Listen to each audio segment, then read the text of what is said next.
ನಮಸ್ಕಾರ ಸ್ನೇಹಿತರೆ, ನಾವಿಂದು ಗುರುದೇವ್ ಅಕಾಡೆಮಿ ಧಾರವಾಡದಲ್ಲಿ ಸೈಕಾಲಜಿಗೆ ಸಂಬಂಧಪಟ್ಟಂಗೆ ಕೆಲವೊಂದು ಕಾನ್ಸೆಪ್ಟ್ಗಳನ್ನು ನಾವು ಇವತ್ತು ಚರ್ಚೆ ಮಾಡ್ತಾ ಹೋಗೋಣ.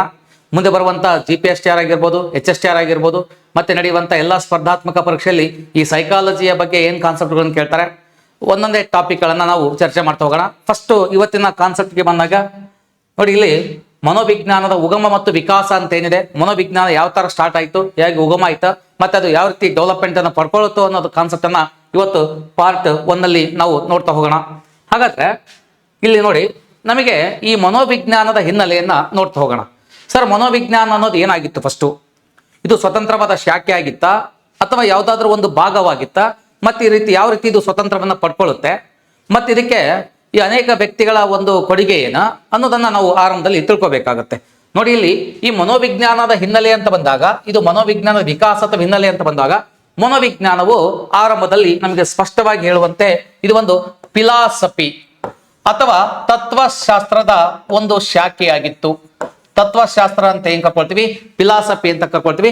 ಫಿಲಾಸಫಿಗೆ ಸಂಬಂಧಪಟ್ಟಂಗೆ ಒಂದು ಶಾಖೆಯಾಗಿತ್ತು. ಅಂದ್ರೆ ಇದು ಸ್ವತಂತ್ರವಾದ ಒಂದು ಶಾಖೆ ಆಗಿರ್ಲಿಲ್ಲ, ಇದು ಫಿಲಾಸಫಿಗೆ ತತ್ವಶಾಸ್ತ್ರದ ಒಂದು ಶಾಖೆಯಾಗಿತ್ತು ಅಂತ ಕರ್ಕೊಳ್ತೀವಿ. ಅಂದ್ರೆ ಇದಕ್ಕೆ ಸ್ವತಂತ್ರತೆ ಇರಲಿಲ್ಲ, ಒಂದು ಫಿಲಾಸಫಿಗೆ ಒಂದು ಶಾಖೆಯಾಗಿತ್ತು. ಹಾಗಾದ್ರೆ ಈ ಫಿಲಾಸಫಿಗೆ ಶಾಖೆಯಾಗಿತ್ತು, ಇದನ್ನ ಏನಂತ ಕರಿತಾ ಇದ್ದೀವಿ ನೋಡ್ರಿ, ಇದನ್ನು ನಾವು ತತ್ವಶಾಸ್ತ್ರದ ಭಾಗ ಆಗಿತ್ತು ಅಂತ ಕರ್ಕೊಳ್ತಾ ಹೋಗ್ತೀವಿ. ಹಾಗಾದ್ರೆ ಇದು ಯಾವ ರೀತಿ ಮುಂದುವರ್ಕೊಂಡು ಹೋಗುತ್ತೆ ಅಂತ ಬಂದಾಗ, ಈ ಒಂದು ತತ್ವಶಾಸ್ತ್ರದ ಶಾಖೆ ಆಗಿತ್ತು, ಆಮೇಲೆ ಇದು ಸ್ವತಂತ್ರತೆಯನ್ನು ಪಡ್ಕೊಳ್ಳುತ್ತೆ, ಒಂದು ಸ್ವತಂತ್ರವಾದ ಶಾಖೆ ಆಗುತ್ತೆ, ಆಮೇಲೆ ಇದು ಮನೋವಿಜ್ಞಾನವಾಗಿ ಮುಂದುವರಿಯುತ್ತೆ. ಏನೇನಾಯಿತು ಅಂತ ಬಂದಾಗ ಆರಂಭದಲ್ಲಿ ನಾವು ಸ್ವಲ್ಪ ವಿಷಯಗಳನ್ನ ನೋಡ್ತಾ ಹೋಗ್ತೀವಿ. ಇಲ್ಲಿ ನೋಡಿ, ನಮಗೆ ಇದು ನೋಡಿ, ಇಲ್ಲಿ ಸ್ವಲ್ಪ ವಿಷಯಕ್ಕೆ ಹೋಗೋಣ ನಾವು. ಇದು ಆರಂಭದಲ್ಲಿ ತತ್ವಶಾಸ್ತ್ರದ ಶಾಖೆ ಆಗಿತ್ತು, ಆಮೇಲೆ ಇದು ಏನಾಗುತ್ತೆ, ಮನೋವಿಜ್ಞಾನವು ಸ್ವತಂತ್ರದ ಒಂದು ವಿಷಯವಾಗಿ ಮಾರ್ಪಾಡಾಗುತ್ತೆ. ಯಾವ ನಂತರ ಇದು ಸ್ವತಂತ್ರವಾದ ವಿಷಯ ಆಗುತ್ತೆ ಅಂತ ಬಂದಾಗ, ಇಲ್ಲಿ ಲಿಪ್ಸಿಗ್ನಲ್ಲಿ ನೋಡಿ ನಮಗೆ ಇದು ವಿಷಯ ಇದೆ. ಯಾವಂತ ಬಂದಾಗ, ಇಲ್ಲಿ ಮನೋವಿಜ್ಞಾನದ ಆಧುನಿಕ ಮನೋವಿಜ್ಞಾನದ ಪಿತಾಮಹರಾಗಿರುವಂತ ವಿಲ್ಯಲ್ ಮುಂಟೇನ್ ಅಂದ್ರೆ ಇವರು ಒಂದು ಪ್ರಯೋಗಾಲಯವನ್ನು ತೆರೀತಾರೆ 1879 ಜರ್ಮನಿಯ ಲಿಪ್ಸಿಗ್ನಲ್ಲಿ. ಆ ನಂತರ ಇದು ಏನಾಗುತ್ತೆ, ಒಂದು ಸ್ವತಂತ್ರದ ಶಾಖೆಯಾಗಿ ಇದು ಮುಂದುವರಿಯುತ್ತೆ. ಅದಕ್ಕಿಂತ ಮುಂಚಿತವಾಗಿ ವಿಷಯಗಳನ್ನ ನಾವು ನೋಡ್ತಾ ಹೋಗೋಣ. ಹಾಗಾದ್ರೆ ಮನೋವಿಜ್ಞಾನ ಅಂದ್ರೆ ಏನು, ಇದರ ಕಾನ್ಸೆಪ್ಟ್ ಏನು, ಯಾವ ರೀತಿ ಉಟ್ಕೊಳ್ಳುತ್ತೆ ಅಂತ ಬಂದಾಗ, ಇದು ಆರಂಭದಲ್ಲಿ ಒಂದು ಆತ್ಮದ ವಿಜ್ಞಾನ ಅಂತ ಕರ್ಕೊಳ್ತೀವಿ. ಅಂದ್ರೆ ನೋಡ್ರಿ, ಇದು ಆತ್ಮದ ವಿಜ್ಞಾನ ಅಂತ, ಸೈನ್ಸ್ ಆಫ್ ಸೋಲ್ ಅಂತ ಕರ್ಕೊಳ್ತೀವಿ, ಆತ್ಮದ ವಿಜ್ಞಾನ ಅಂತ ಕರ್ಕೊಳ್ತೀವಿ. ಅಂದ್ರೆ ಇದು ಆರಂಭದಲ್ಲಿ ಅರಿಸ್ಟಾಟಲ್, ಪ್ಲೇಟೋ ಅವರಂತ ಗ್ರೀಕ್ ತತ್ವಜ್ಞಾನಿಗಳು ಇದನ್ನ ಏನಂತ ಮಾಡ್ತಾರೆ, ಮನೋವಿಜ್ಞಾನವನ್ನ ಆತ್ಮದ ಬಗ್ಗೆ ಅಧ್ಯಯನ ಮಾಡುವಂತ ಶಾಸ್ತ್ರ ಅಥವಾ ವಿಜ್ಞಾನ ಅಂತೇಳಿ ಕರಿತಾ ಹೋದ್ರು. ಹಾಗಾದ್ರೆ ಸ್ವಲ್ಪ ನಿಮ್ಗೆ ಗಮನ ಕೊಡ್ರಿ. ನಮ್ಮ ಸಾಕ್ರೆಟಿಸ್ ಆಗಿರ್ಬೋದು, ಪ್ಲೇಟೋ ಆಗಿರ್ಬೋದು, ಅನೇಕ ಮಹಾನ್ ವ್ಯಕ್ತಿಗಳು, ಅರಿಸ್ಟಾಟಲ್ ಆಗಿರ್ಬೋದು, ಇವರೆಲ್ಲ ಏನ್ ಕರೆದ್ರು, ಇದು ಒಂದು ಏನಾಗಿತ್ತು, ಆತ್ಮವನ್ನ ಒಳಗೊಂಡಿದೆ, ಆತ್ಮದ ಜ್ಞಾನ ಅಂತ ಕರ್ಕೊಳ್ತಾರೆ. ಹಾಗಾದ್ರೆ ಇದು ಆರಂಭದಲ್ಲಿ ಒಂದು ಆತ್ಮದ ಜ್ಞಾನ ಅಂತ ಕರ್ಕೊಂಡಿವಿ. ತನ್ನಂತರ ಏನಾಯ್ತು ಅಂತ ಬಂದಾಗ, ಹಾಗಾದ್ರೆ ಇದು ಕಾನ್ಸೆಪ್ಟ್ ಏನು? ಹಾಗಾದ್ರೆ ಸೈಕಾಲಜಿ ಎಂಬ ಪದ ಬಹಳ ಇಂಪಾರ್ಟೆಂಟ್, ಗ್ರೀಕ್ ಭಾಷೆ ಬಹಳ ಇಂಪಾರ್ಟೆಂಟ್ ಆಗುತ್ತೆ. ಇದು ಕಾನ್ಸೆಪ್ಟ್ ಸ್ಪರ್ಧಾತ್ಮಕ ಪರೀಕ್ಷೆಯಲ್ಲಿ ಕೇಳುವಂತಹ ಬಹಳ ಇಂಪಾರ್ಟೆಂಟ್ ಕಾನ್ಸೆಪ್ಟ್ ಆಗುತ್ತೆ. ನೋಡ್ರಿ, ಗ್ರೀಕ್ ಭಾಷೆಯ ಸೈಕೆ ಮತ್ತು ಲಾಗೋಸ್ ಅಂತ ಕರ್ಕೊಳ್ತೀವಿ. ಗ್ರೀಕ್ ಭಾಷೆಯ ಸೈಕೆ ಮತ್ತು ಲಾಗೋಸ್. ಹಾಗಾದ್ರೆ ಸೈಕೆ ಅಂದ್ರೆ ಏನ್ ಸರ? ಸೈಕೆ ಅಂದ್ರೆ ನೋಡ್ರಿ, ಇಲ್ಲಿ ನಿಮಗೆ ಕಾನ್ಸೆಪ್ಟ್ ಬಹಳ ಚೆನ್ನಾಗಿ ನಾವು ಚರ್ಚೆ ಮಾಡ್ತಾ ಹೋಗೋಣ. ಸೈಕೆ ಅಂದ್ರೆ ಆತ್ಮ, ಲಾಗೋಸ್ ಅಂದ್ರೆ ಅಧ್ಯಯನ ಅಂತ ಕರ್ಕೊಳ್ತೀವಿ. ಲಾಗೋಸ್ ಅಂದ್ರೆ ಏನು, ಅಧ್ಯಯನ ಅಥವಾ ನೋಡ್ರಿ ಶಾಸ್ತ್ರ ಅಂತ ಕರ್ಕೊಳ್ತೀವಿ. ಹಾಗಾದ್ರೆ ಗ್ರೀಕ್ ಭಾಷೆ, ಸರ್ ಗ್ರೀಕ್ ಭಾಷೆನೇ ಯಾಕೆ, ಅದು ಈಗ ಇಂಪಾರ್ಟೆಂಟ್. ನೋಡ್ರಿ, ಪ್ರಪಂಚದಲ್ಲಿ ಅತ್ಯಂತ ಹಳೆಯ ಭಾಷೆಗಳಂತ ನಾವು ಯಾವ ಹೇಳ್ತೀವಿ ಅಂದ್ರೆ, ಒಂದು ಲ್ಯಾಟಿನ್ ಭಾಷೆಯನ್ನು ಹೇಳ್ತಾ ಹೋಗ್ತೀವಿ, ಮತ್ತೊಂದು ಗ್ರೀಕ್ ಭಾಷೆಯನ್ನು ಹೇಳ್ತಾ ಹೋಗ್ತೀವಿ. ಹಾಗಾದ್ರೆ ಇವು ಹಳೆಯ ಭಾಷೆಗಳಾಗಿರುವಂತ, ನಾವು ಯಾವುದೇ ಒಂದು ಶಾಸ್ತ್ರಗಳನ್ನು ಓದುವಾಗ ಯಾವ ಭಾಷೆಯಿಂದ ತಗೊಂಡಿವಂತ ಬಂದಾಗ ಜಾಸ್ತಿ ವಿಷಯಗಳನ್ನ ನಾವು ಗ್ರೀಕ್ ಭಾಷೆಯಿಂದ, ಲ್ಯಾಟಿನ್ ಭಾಷೆಯಿಂದ ಅಂತ ಚರ್ಚೆ ಮಾಡ್ತೀವಿ. ಹಾಗಾಗಿ ಇದು ಗ್ರೀಕ್ ಅಂದ್ರೆ ನೋಡ್ರಿ, ಇವರೆಲ್ಲ ಯಾರಾಗಾದ್ರೆ ನಮ್ಗೆ ಅದ್ಭುತವಾಗಿ ಕಾಣ್ತವಂತ ವ್ಯಕ್ತಿಗಳು ಯಾರು ಅಂತ ಬಂದಾಗ, ನೋಡ್ರಿ ಇವರೆಲ್ಲ ಗ್ರೀಕ್ ತತ್ವಜ್ಞಾನಿಗಳು. ಸಾಕ್ರೆಟಿಸ್ ಆಗಿರ್ಬೋದು, ಪ್ಲೇಟೋ ಆಗಿರ್ಬೋದು, ಅರಿಸ್ಟಾಟಲ್ ಆಗಿರ್ಬೋದು, ಇವರೆಲ್ಲ ಗ್ರೀಕ್ ತತ್ವಜ್ಞಾನಿಗಳು. ಹಾಗಾಗಿನೇ ಗ್ರೀಕ್ ಭಾಷೆ ಮೂಲ ಭಾಷೆ ಆಗುತ್ತೆ. ಈ ಗ್ರೀಕ್ ಭಾಷೆಯಿಂದಾನೇ ತಗೊಳ್ತೀವಿ ನಾವು, ನೆನ್ಪಿಟ್ಕೊಡ್ರಿ, ಲ್ಯಾಟಿನ್ ಭಾಷೆ ಅಲ್ಲ, ಗ್ರೀಕ್ ಭಾಷೆ. ಹಾಗಾದ್ರೆ ಗ್ರೀಕ್ ಭಾಷೆಯ ಸೈಕೆ ಮತ್ತು ಲೋಗೋಸ್ ಎಂಬ ಒಂದು ಪದಗಳಿಂದ ಬಂದಿರತಕ್ಕದ್ದು ಸೈಕಾಲಜಿ. ಹಾಗಾದ್ರೆ ಸೈಕೆ ಅಂದ್ರೆ ಏನು, ಆತ್ಮ, ಲೋಗಸ್ ಅಂದ್ರೆ ಏನು, ಅಧ್ಯಯನ. ಹಾಗಾಗಿ ಇದು ಆತ್ಮದ ಅಧ್ಯಯನ ಅಂತೇಳಿ ಕರಿತಾ ಬಂದ್ವಿ. ಆರಂಭದಲ್ಲಿ ಏನಾಗಿತ್ತು, ಇದು ಒಂದು ಆತ್ಮದ ಅಧ್ಯಯನ ಆಗಿತ್ತು. ಹಾಗಾದ್ರೆ ಇದು ಆತ್ಮದ ಅಧ್ಯಯನ ಅಂತ ಬಂದಾಗ ಇದಕ್ಕೆ ಒಂದು ಮಿತಿ ಇದೆ. ಏನಾಗಾದ್ರೆ ಆತ್ಮವು ಕಣ್ಣಿಗೆ ಕಾಣಿಸದ ಪ್ರಯೋಗಕ್ಕೆ ಒಳಪಡದ ಒಂದು ವಸ್ತುವಾದ್ದರಿಂದ ಈ ವ್ಯಾಖ್ಯಾನವನ್ನ ಕೈ ಬಿಡಲಾಯಿತು. ಅಂದ್ರೆ ಆರಂಭದಲ್ಲಿ ಆತ್ಮ ಏನಿದೆ, ಈ ಆತ್ಮ ಅನ್ನೋದು ಏನಿದೆ ಇದು ಒಂದು ಕಣ್ಣಿಗೆ ಕಾಣಿಸಲ್ಲ, ಇನ್ನ ಪ್ರಯೋಗಕ್ಕೆ ಒಳಪಡಿಸಕ್ಕಾಗಲ್ಲ. ಎಲ್ಲಿದೆ ಆತ್ಮ, ಹೇಗಿದೆ ಆತ್ಮ, ಅದ್ನ ಯಾರು ನೋಡಿದ್ದಾರೆ ಅನ್ನೋ ಕಾನ್ಸೆಪ್ಟ್ ನಮಗೆ ಕಣ್ಣಿಗೆ ಕಾಣಲ್ಲ ರೀ. ಮತ್ತಿದು ನಮಗಿದು ಒಂದು ಯಾವುದೇ ಪ್ರಯೋಗಕ್ಕೆ ಒಳಪಡಿಸಕ್ಕಾಗಲ್ಲ ಮನ್ಸನ್ನ. ಹಾಗಾದ್ರೆ ಆತ್ಮದ ಬಗ್ಗೆ ಮಾತಾಡ್ಬೇಕಂದ್ರೆ ಇದು ಕಣ್ಣಿಗೆ ಕಾಣಲ್ಲ, ಪ್ರಯೋಗಕ್ಕೆ ಒಳಪಡಿಸಕ್ಕಾಗಲ್ಲ. ಹಾಗಾಗಿ ಆತ್ಮವನ್ನ ವ್ಯಾಖ್ಯಾನವನ್ನ ನಾವೇ ಮಾಡ್ತೀವಿ, ಕೈ ಬಿಡ್ತೀವಿ. ಯಾಕಂದ್ರೆ ಡೆಕಾರ್ಟೆ ಅನ್ನೋರು ಇದನ್ನ ಹೇಳ್ತಾರೆ, ಇದು ಕಣ್ಣಿಗೆ ಕಾಣಲ್ಲ, ಇದು ನೋಡಿ ಇದನ್ನ ಪ್ರಯೋಗ ಮಾಡೋಕ್ಕಾಗಲ್ಲ. ಹಾಗಾಗಿ ಅವ್ರು ಏನ್ ಕರಿತಾ ಹೋಗ್ತಾರೆ, ಮನಸ್ಸಿನ ಅಧ್ಯಯನ ಅಂತ ಕರಿತಾ ಹೋಗ್ತೀವಿ. ಮುಂದೆ ನಾವು ಅದನ್ನ ಚರ್ಚೆ ಮಾಡ್ತಾ ಹೋಗೋಣ. ಹಾಗಾಗಿ ಮುಂದಿನ ವಿಷಯಕ್ಕೆ ಹೋಗೋಣ. ಹಾಗಾದ್ರೆ ನೋಡ್ರಿ, ಇಲ್ಲಿ ವಿಲ್ಹೆಲ್ಮ್ ಅನ್ನೋರು ಏನಿದ್ದಾರೆ, ಇವರು ಆಧುನಿಕ ಮನೋವಿಜ್ಞಾನದ ಪಿತಾಮಹ. ಇವ್ರು ಏನ್ ಹೇಳ್ತಾ ಹೋಗ್ತಾರೆ, ಇವರನ್ನ ನಾವು ಫಾದರ್ ಆಫ್ ಮಾಡರ್ನ್ ಸೈಕಾಲಜಿ ಅಂತ ಕರ್ಕೊಳ್ತೀವಿ. ಬಹಳ ಇಂಪಾರ್ಟೆಂಟ್, ಅನೇಕ ಬಾರಿ ಸ್ಪರ್ಧಾತ್ಮಕ ಪರೀಕ್ಷೆಯಲ್ಲಿ ಕ್ವಶನ್ ಕೇಳ್ತಾ ಹೋಗ್ತಾರೆ. ಹಾಗಾಗಿ ಆಧುನಿಕ ಮನೋವಿಜ್ಞಾನದ ಪಿತಾಮಹ ಯಾರು ಅಂತ ಬಂದಾಗ ವಿಲ್ಹೆಲ್ಮ್ ಅಂತ ಕರ್ಕೊಳ್ತಾ ಹೋಗ್ತೀವಿ. ಯಾಕೆ ಇವರನ್ನ ಆಧುನಿಕ ಮನೋವಿಜ್ಞಾನದ ಪಿತಾಮಹ ಅಂತ ಕರ್ಕೊಳ್ತೀವಿ ಅಂತ ನೋಡೋದಾದ್ರೆ, ಹಾಗಾದ್ರೆ ನೋಡ್ರಿ, ಇವರು ಪ್ರಪಂಚದ ಮೊದಲ ಮನೋವಿಜ್ಞಾನದ ಪ್ರಯೋಗಾಲಯ ಅಂತ ಕರ್ಕೊಳ್ತೀವಿ. ಇದು ಸ್ಥಾಪನೆಯಾಗಿದ್ದು 1879. ಇದು ಅನೇಕ ಸ್ಪರ್ಧಾತ್ಮಕ ಪರೀಕ್ಷೆಯಲ್ಲಿ ಕ್ವಶನ್ ಆಗಿದೆ. ಎಲ್ಲಿ ಸ್ಥಾಪನೆ ಮಾಡಿದ್ರು?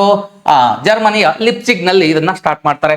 ಹಾಗಾದ್ರೆ ಮನೋವಿಜ್ಞಾನ ಅನ್ನೋದು ಏನಿದೆ ನೋಡ್ರಿ, ಇಲ್ಲಿ ಇವರು ಒಂದು ಗಡಿಯಾರ ಇದೆ, ಒಂದು ಅಲ್ರಾಮ್ ಗಡಿಯಾರ ಇದೆ. ಗಡಿಯಾರವನ್ನ ಇಟ್ಕೊಂಡು ಇವರು ಮುಂದೆ ವಿದ್ಯಾರ್ಥಿಗಳಿದ್ದಾರೆ. ಒಂದು ಸಣ್ಣ ಪ್ರಯೋಗಾಲಯ, ಈಗಿನ ತರ ಪ್ರಯೋಗಾಲಯ ಅಲ್ಲ, ಆಗಿನ ಕಾಲಕ್ಕಿದ್ದ ಪ್ರಯೋಗಾಲಯ. ಒಂದು ಗಡಿಯಾರ ಏನಿದೆ, ಗಡಿಯಾರವನ್ನು ಇಟ್ಕೊಂಡು ನೋಡ್ರಿ, ಇವರ ಒಂದು ಲೇಖನ ಇಟ್ಕೊಂಡಾರೆ, ಮುಂದೆ ವಿದ್ಯಾರ್ಥಿಗಳಿದ್ದಾರೆ. ಹಾಗಾಗಿ ಇವರ ಮನಸ್ಸನ್ನ ಕುರಿತು, ಇವರ ಒಂದು ವಿಷಯವನ್ನ ಕುರಿತು ನಿಧಾನಕ್ಕೆ ಇವರು ಸ್ಟಡಿ ಮಾಡ್ತಾ ಹೋಗ್ತಾರೆ. ಹಾಗಾಗಿ ಒಂದು ಪ್ರಯೋಗಾಲಯ ಅಂತ ಕರೀತಾರೆ. ಅದು ಜರ್ಮನಿಯ ಲಿಪ್ಸಿಗ್ ನಲ್ಲಿ. ಇದು 1879 ಕ್ವಶನ್ಸ್ ಕೇಳ್ತಾರೆ. ಹಾಗಾಗಿ ನೋಡ್ರಿ, ಇದು ಬಹಳ ಇಂಪಾರ್ಟೆಂಟ್ ಆಗುತ್ತೆ. ಯಾವ್ದಂದ್ರೆ 1879. ಆಮೇಲೆ ನೆಕ್ಸ್ಟ್ ಜರ್ಮನಿಯ ಲಿಪ್ಸಿಗ್ ನಲ್ಲಿ ಅಂತ ಕೊಳ್ತೀವಿ. ಹಾಗಾದ್ರೆ ಇದು ಆರಂಭದಲ್ಲಿ ಮನೋವಿಜ್ಞಾನ ಒಂದು ತತ್ವಶಾಸ್ತ್ರದಿಂದ ಬೆಲ್ಪಟ್ಟು ಒಂದು ವಿಜ್ಞಾನವಾಗಿ ಹೊರಹೊಮ್ಮಿದ್ದು ಅಂತ ಹೇಳ್ತೀವಿ. ಯಾವಾಗ ಅಂತ ಬಂದಾಗ ಇವರು 1879 ನಲ್ಲಿ ಒಂದು ಪ್ರಯೋಗಾಲಯವನ್ನು ತೆರೆದ ಮೇಲೆ ಅದು ಏನಾಗುತ್ತೆ, ಒಂದು ಸ್ವತಂತ್ರ ವಿಜ್ಞಾನವಾಗಿ ಮಾರ್ಪಾಡಾಗುತ್ತೆ. ಹಾಗಾದ್ರೆ ಸ್ವಲ್ಪ ವಿಷಯಕ್ಕೆ ಹೋಗೋಣ. ಇಲ್ಲಿ ಆರಂಭದಲ್ಲಿ ಇದು ಒಂದು ತತ್ವಶಾಸ್ತ್ರ ಆಗಿತ್ತು. ತತ್ವಶಾಸ್ತ್ರದಿಂದ ನೆಕ್ಸ್ಟ್ ಇದು ಒಂದು ಏನಾಯ್ತು, ಆತ್ಮದ ವಿಜ್ಞಾನ ಅಂತ ಆಯ್ತು.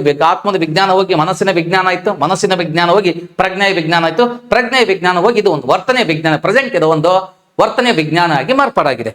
ಯಾವ್ಯಾವ ರೀತಿ ಚೇಂಜ್ ಆಯ್ತು ಅನ್ನೋದನ್ನ ಸ್ವಲ್ಪ ನಾವು ನೋಡ್ತಾ ಹೋಗೋಣ. ಹಾಗಾದ್ರೆ ಸ್ವಲ್ಪ ಬರ್ರಿ, ನೋಡ್ರಿ, ಇಲ್ಲಿ ವಿಷಯಕ್ಕೆ ಹೋಗೋಣ. ಇಲ್ಲಿ ಫಸ್ಟ್ ವಿಷಯ ಇದು ನೋಡ್ರಿ, ಇದು ಆತ್ಮದ ವಿಜ್ಞಾನ ಅಂತ ಹೇಳಿದವರು ಅರಿಸ್ಟಾಟಲ್, ಪ್ಲೇಟೋ ಅಂತ ಹೇಳ್ತಾ ಹೋಗ್ತೀವಿ. ಹಾಗಾದ್ರೆ ನೆಕ್ಸ್ಟ್ ಇಲ್ಲಿ ಡೆಕಾರ್ಟೆ ಅನ್ನೋರು, ಜಾನ್ ಲಾಕ್ ಅನ್ನೋರು, ಇಮ್ಯಾನ್ಯುಯಲ್ ಕಾಂಟ್ ಅನ್ನೋರು ಏನ್ ಹೇಳ್ತಾರೆ, ಇಲ್ಲಪ್ಪ ಇದು ಆತ್ಮದ ವಿಜ್ಞಾನ ಅಲ್ಲ, ಮನಸ್ಸಿನ ವಿಜ್ಞಾನ ಅಂತ ಹೇಳ್ತಾರೋ ಜಾನ್ ಲಾಕ್, ಇಮ್ಯಾನ್ಯುಯಲ್ ಕಾಂಟ್ ಮತ್ತು ಡೆಕಾರ್ಟೆ ಅನ್ನೋರು. ಮತ್ತಿಲ್ಲಿ ಎಲ್ಲಪ್ಪ ಇದು ಮನಸ್ಸಿನ ವಿಜ್ಞಾನ ಅಲ್ಲ, ಯಾಕಂದ್ರೆ ಅದು ಕಣ್ಣಿಗೆ ಕಾಣಲ್ಲ. ಸ್ವಲ್ಪ ಅದ್ರ ಬಗ್ಗೆ ಆಮೇಲೆ ಚರ್ಚೆ ಮಾಡೋಣ ನಾವು ಏನಂತೇಳಿ. ಮತ್ತೆ ಇದು ವಿಲ್ಹೆಲ್ಮ್ ಆಗಿರ್ಬೋದು, ವಿಲಿಯಂ ಜೇಮ್ಸ್ ಆಗಿರ್ಬೋದು, ಇವ್ರು ಹೇಳ್ತಾರೆ ಇಲ್ಲ ಇದು ಪ್ರಜ್ಞೆಯ ವಿಜ್ಞಾನ ಅಂತ. ಯಾಕಂದ್ರೆ ವಿಲ್ಹೆಲ್ಮ್ ಏನ್ ಮಾಡ್ತಾರೆ, ಜರ್ಮನಿಯಲ್ಲಿ ಲಿಪ್ಸಿಗ್ ನಲ್ಲಿ ಒಂದು ಪ್ರಯೋಗಾಲಯವನ್ನು ತೆರೆದ ಮೇಲೆ ಇದು ಮನಸ್ಸಿನ ಅಧ್ಯಯನ ಅಲ್ಲ, ಪ್ರಜ್ಞೆಯ ಅಧ್ಯಯನ ಅಂತ ಹೇಳ್ತಾ ಹೋಗ್ತಾರೆ. ಆದ್ರೆ ಮುಂದೆ ಕೆಲವೊಂದು ನೋಡ್ರಿ, ಇಲ್ಲಿ JB ವ್ಯಾಟ್ಸನ್ ಆಗಿರ್ಬೋದು, BF ಸ್ಕಿನ್ನರ್ ಆಗಿರ್ಬೋದು, ಇಲ್ಲ ಇದು ಪ್ರಜ್ಞೆಯ ವಿಜ್ಞಾನ ಅಲ್ಲ, ಇದು ಒಂದು ವರ್ತನೆಯ ವಿಜ್ಞಾನ ಅಂತೇಳಿ JB ವ್ಯಾಟ್ಸನ್ ಮತ್ತು BF ಸ್ಕಿನ್ನರ್ ಹೇಳ್ತಾರೆ. ಹಾಗಾದ್ರೆ ಸ್ವಲ್ಪ ವಿಷಯಕ್ಕೆ ಹೋಗೋಣ, ನಾವು ವಿಷಯವನ್ನು ಚರ್ಚೆ ಮಾಡ್ತಾ ಹೋಗೋಣ. ಹಾಗಾದ್ರೆ ಆರಂಭದಲ್ಲಿ ಏನಾಗಿತ್ತು ಅಂತ ಹೇಳಿದೆ, ಆತ್ಮದ ವಿಜ್ಞಾನ. ಹಾಗಾದ್ರೆ ಸೈನ್ಸ್ ಈಸ್ ಸೋಲ್ ಅಂತ ಕರ್ಕೊಳ್ತೀವಿ. ಆತ್ಮದ ವಿಜ್ಞಾನ ಅಂದ್ರೆ ಇದನ್ನ ನಾವು ಆರಂಭದಲ್ಲಿ ಆತ್ಮದ ವಿಜ್ಞಾನ ಅಂತ ಕರ್ಕೊಳ್ತಾ ಹೋಗ್ತೀವಿ. ಅನೇಕ ವ್ಯಾಖ್ಯಾನಕಾರರು ಇಲ್ಲಿ ಡೆಕಾರ್ಟೆ ಅನ್ನೋರು ಹೇಳ್ತಾ ಹೋಗ್ತಾರೆ, ಆತ್ಮ ಇಲ್ಲಿದೆ, ಅದು ಯಾರು ಕಣ್ಣಿಗೆ ಕಾಣುತ್ತೆ, ಅದನ್ನ ಪ್ರಯೋಗಕ್ಕೆ ಒಳಪಡಿಸಕ್ಕಾಗಲ್ಲ. ಹಾಗಾಗಿನೇ ಇದು ಏನಾಗುತ್ತೆ, ಆತ್ಮದ ವಿಜ್ಞಾನ ಅಲ್ಲ, ಇದು ಒಂದು ಮನಸ್ಸಿನ ವಿಜ್ಞಾನ ಅಂತೇಳಿ ಅನೇಕ ವ್ಯಕ್ತಿಗಳು ಇದನ್ನ ಹೇಳ್ತಾ ಹೋಗ್ತಾರೆ. ಹಾಗಾದ್ರೆ ಇದು ಮನಸ್ಸಿನ ವಿಜ್ಞಾನ ಅಂದ್ರೆ ನಾವಿಲ್ಲಿ ಸೈನ್ಸ್ ಆಫ್ ಮೈಂಡ್ ಅಂತ ಕರ್ಕೊಳ್ತಾ ಹೋಗ್ತೀವಿ. ಸೈನ್ಸ್ ಆಫ್ ಮೈಂಡ್ ಅಂತ ಕರ್ಕೊಳ್ತೀವಿ. ಹಾಗಾದ್ರೆ ನೆಕ್ಸ್ಟ್ ಇದು ಮನಸ್ಸೆಲ್ಲಿದೆ, ಮನಸ್ಸು ಯಾರಿಗೆ ಕಣ್ಣಿಗೆ ಕಾಣುತ್ತೆ, ಮನಸ್ಸಿನ ವಿಷಯಗಳೇನು. ಹಾಗಾದ್ರೆ ಮನಸ್ಸಿದು ನೋಡ್ರಿ, ಮನಸ್ಸಿನ ಬಗ್ಗೆ ಮಾತಾಡ್ಬೇಕಂದ್ರೆ ಮನಸ್ಸಿನಲ್ಲಿರುವಂಥ ವಿಷಯಗಳು ಆ ವ್ಯಕ್ತಿಗೆ ಮಾತ್ರ ಗೊತ್ತಾಗುತ್ತೆ, ಬೇರೆಯವರಿಗೆ ಗೊತ್ತಾಗಲ್ಲ. ಹಾಗಾಗಿ ಮನಸ್ಸಿನ ವಿಷಯಗಳನ್ನ ಅಧ್ಯಯನ ಮಾಡೋಕ್ಕಾಗಲ್ಲ. ಆ ಕಾರಣಕ್ಕೋಸ್ಕರ ಇದೇನಾಗುತ್ತೆ, ಮನಸ್ಸಿನ ವಿಜ್ಞಾನ ಅಲ್ಲ ಅಂತೇಳಿ ಅನೇಕ ವ್ಯಕ್ತಿಗಳು ಹೇಳ್ತಾರೆ. ಮುಂದೆ ಹೋಗಿ ಏನಾಗುತ್ತೆ, ಒಂದು ಈ ಪ್ರಜ್ಞೆಯ ವಿಜ್ಞಾನ ಅಂತ ಆಗುತ್ತೆ. 19ನೇ ಶತಮಾನದಲ್ಲಿ ನೆನ್ಪಿಟ್ಕೊಳ್ರಿ, ಪ್ರಜ್ಞೆಯ ವಿಜ್ಞಾನ ಆಗುತ್ತೆ. ಯಾಕಂತ ಬಂದಾಗ ಇಲ್ಲಿ ನಮ್ಮ ವಿಲ್ಹೆಲ್ಮ್ ಅನ್ನೋರು ಒಂದು 1879 ಏನ್ ಮಾಡ್ತಾರೆ, ಒಂದು ಪ್ರಯೋಗಾಲಯವನ್ನು ತೆರೀತಾರೆ. ಪ್ರಯೋಗಾಲಯವನ್ನು ತೆರೆದ ಮೇಲೆ ಅದೇನಾಗುತ್ತೆ, ಒಂದು ಮನಸ್ಸಿನ ಅಧ್ಯಯನ ಅಲ್ಲದು, ಒಂದು ಪ್ರಜ್ಞೆಯ ವಿಜ್ಞಾನ ಅಂತೇಳಿ ಹೇಳ್ತಾ ಹೋಗ್ತಾರೆ. ಆಮೇಲೆ ಮುಂದೆ ಏನಾಗುತ್ತೆ ನೋಡ್ರಿ, ಸೈನ್ಸ್ ಆಫ್ ನೋಡ್ರಿ ಇಂಪಾರ್ಟೆಂಟ್ ಕಾನ್ಸಿಯಸ್ ಅಂತ ಕರ್ಕೊಳ್ತಾ ಹೋಗ್ತೀವಿ. ಅಂದ್ರೆ ಇದು ಪ್ರಜ್ಞೆಯ ವಿಜ್ಞಾನ ಅಂತ ಕರ್ಕೊಳ್ತೀವಿ. ನೆಕ್ಸ್ಟ್ ಏನಾಗುತ್ತೆ, ಹಾಗಾದ್ರೆ ಇದು ಪ್ರಜ್ಞೆಯ ವಿಜ್ಞಾನ ಅಲ್ಲ, ಮುಂದೆ ಇದು ಏನಾಗುತ್ತೆ, ಇದು ಒಂದು ನೋಡ್ರಿ ಇಂಪಾರ್ಟೆಂಟ್ ಆಗಿ ಬರ್ತಕ್ಕಂಥದ್ದು, ಇದು ನಡವಳಿಕೆ ವಿಜ್ಞಾನ ಅಂತ ಕರ್ಕೊಳ್ತೀವಿ. ಹಾಗಾದ್ರೆ science of behaviour and mental process ಅಂತ ಕರ್ಕೊಳ್ತಾ ಹೋಗ್ತೀವಿ. ಅಂದ್ರೆ ಇಲ್ಲಿ ಏನಾಗುತ್ತೆ, ಮುಂದೆ ಇದು ಒಂದು ವರ್ತನೆ ವಿಜ್ಞಾನ ಆಗಿ ಮಾರ್ಪಾಡಾಗುತ್ತೆ. ಸ್ವಲ್ಪ ವಿಷಯಕ್ಕೆ ಹೋಗೋಣ. ಆರಂಭದಲ್ಲಿ ಏನಾಗಿತ್ತು, ಒಂದು ಆತ್ಮ ಅಂದ್ ನೋಡ್ರಿ, ಒಂದು ಆತ್ಮವನ್ನ ಕುರಿತು ಅಧ್ಯಯನ ಮಾಡ್ತೀವಿ. ಅಂದ್ರೆ ಇದು ಆತ್ಮದ ಅಧ್ಯಯನ ಆಗಿತ್ತು. ಅನೇಕ ವ್ಯಾಖ್ಯಾನಕಾರರು, ಅನೇಕ ವ್ಯಕ್ತಿಗಳು ಇದು ಆತ್ಮದ ವಿಜ್ಞಾನ, ಫಾರ್ ಎಕ್ಸಾಂಪಲ್ ಅರಿಸ್ಟಾಟಲ್ ಆಗಿರ್ಬೋದು, ಪ್ಲೇಟೋ ಆಗಿರ್ಬೋದು, ಸಾಕ್ರೆಟಿಸ್ ಆಗಿರ್ಬೋದು, ಇದನ್ನ ಆತ್ಮದ ವಿಜ್ಞಾನ ಅಂತ ಕರೆದ್ರು. ಆದ್ರೆ ಇದು ಆತ್ಮದ ವಿಜ್ಞಾನ ಅಲ್ಲ, ಯಾಕಂದ್ರೆ ಆತ್ಮ ಯಾರು ಕಣ್ಣಿಗೆ ಕಾಣಲ್ಲ, ಹಾಗಾಗಿ ಇದನ್ನ ಆತ್ಮವನ್ನ ಪ್ರಯೋಗಕ್ಕೆ ಒಳಪಡಿಸಕ್ಕಾಗಲ್ಲ. ಆ ಕಾರಣಕ್ಕೋಸ್ಕರ ಇದು ಆತ್ಮದ ವಿಜ್ಞಾನ ಅಲ್ಲ, ಇದು ಒಂದು ಮನಸ್ಸಿನ ಅಧ್ಯಯನ, ಮನಸ್ಸಿನ ವಿಜ್ಞಾನ ಅಂತೇಳಿ ಅನೇಕ ಜಗತ್ತಿ ನೋಡಿ. ಡೆಕಾರ್ಟಿಸ್ ಅನ್ನೋರು ಏನ್ ಮಾಡ್ತೀವಿ, ಇದನ್ನ ವಿರೋಧ ಮಾಡ್ತಾ ಹೋಗ್ತಾರೆ. ಅನೇಕ ವ್ಯಕ್ತಿಗಳು ಇದನ್ನ ವಿರೋಧ ಮಾಡಿ ಇದನ್ನ ಮನಸ್ಸಿನ ಅಧ್ಯಯನ ಅಂತ ಕರೆದ್ರು. ಹಾಗಾದ್ರೆ ಮನಸ್ಸಿನ ಅಧ್ಯಯನ ಅಂತ ಕರೆದವ್ರು ಯಾರ್ಯಾರು ಸ್ವಲ್ಪ ನೋಡ್ತಾ ಹೋಗೋಣ. ಇಲ್ಲಿ ನೋಡ್ರಿ, ನಿಮ್ಗೆ ಕಾನ್ಸೆಪ್ಟ್ ಕಾಣ್ತಾ ಇದೆ.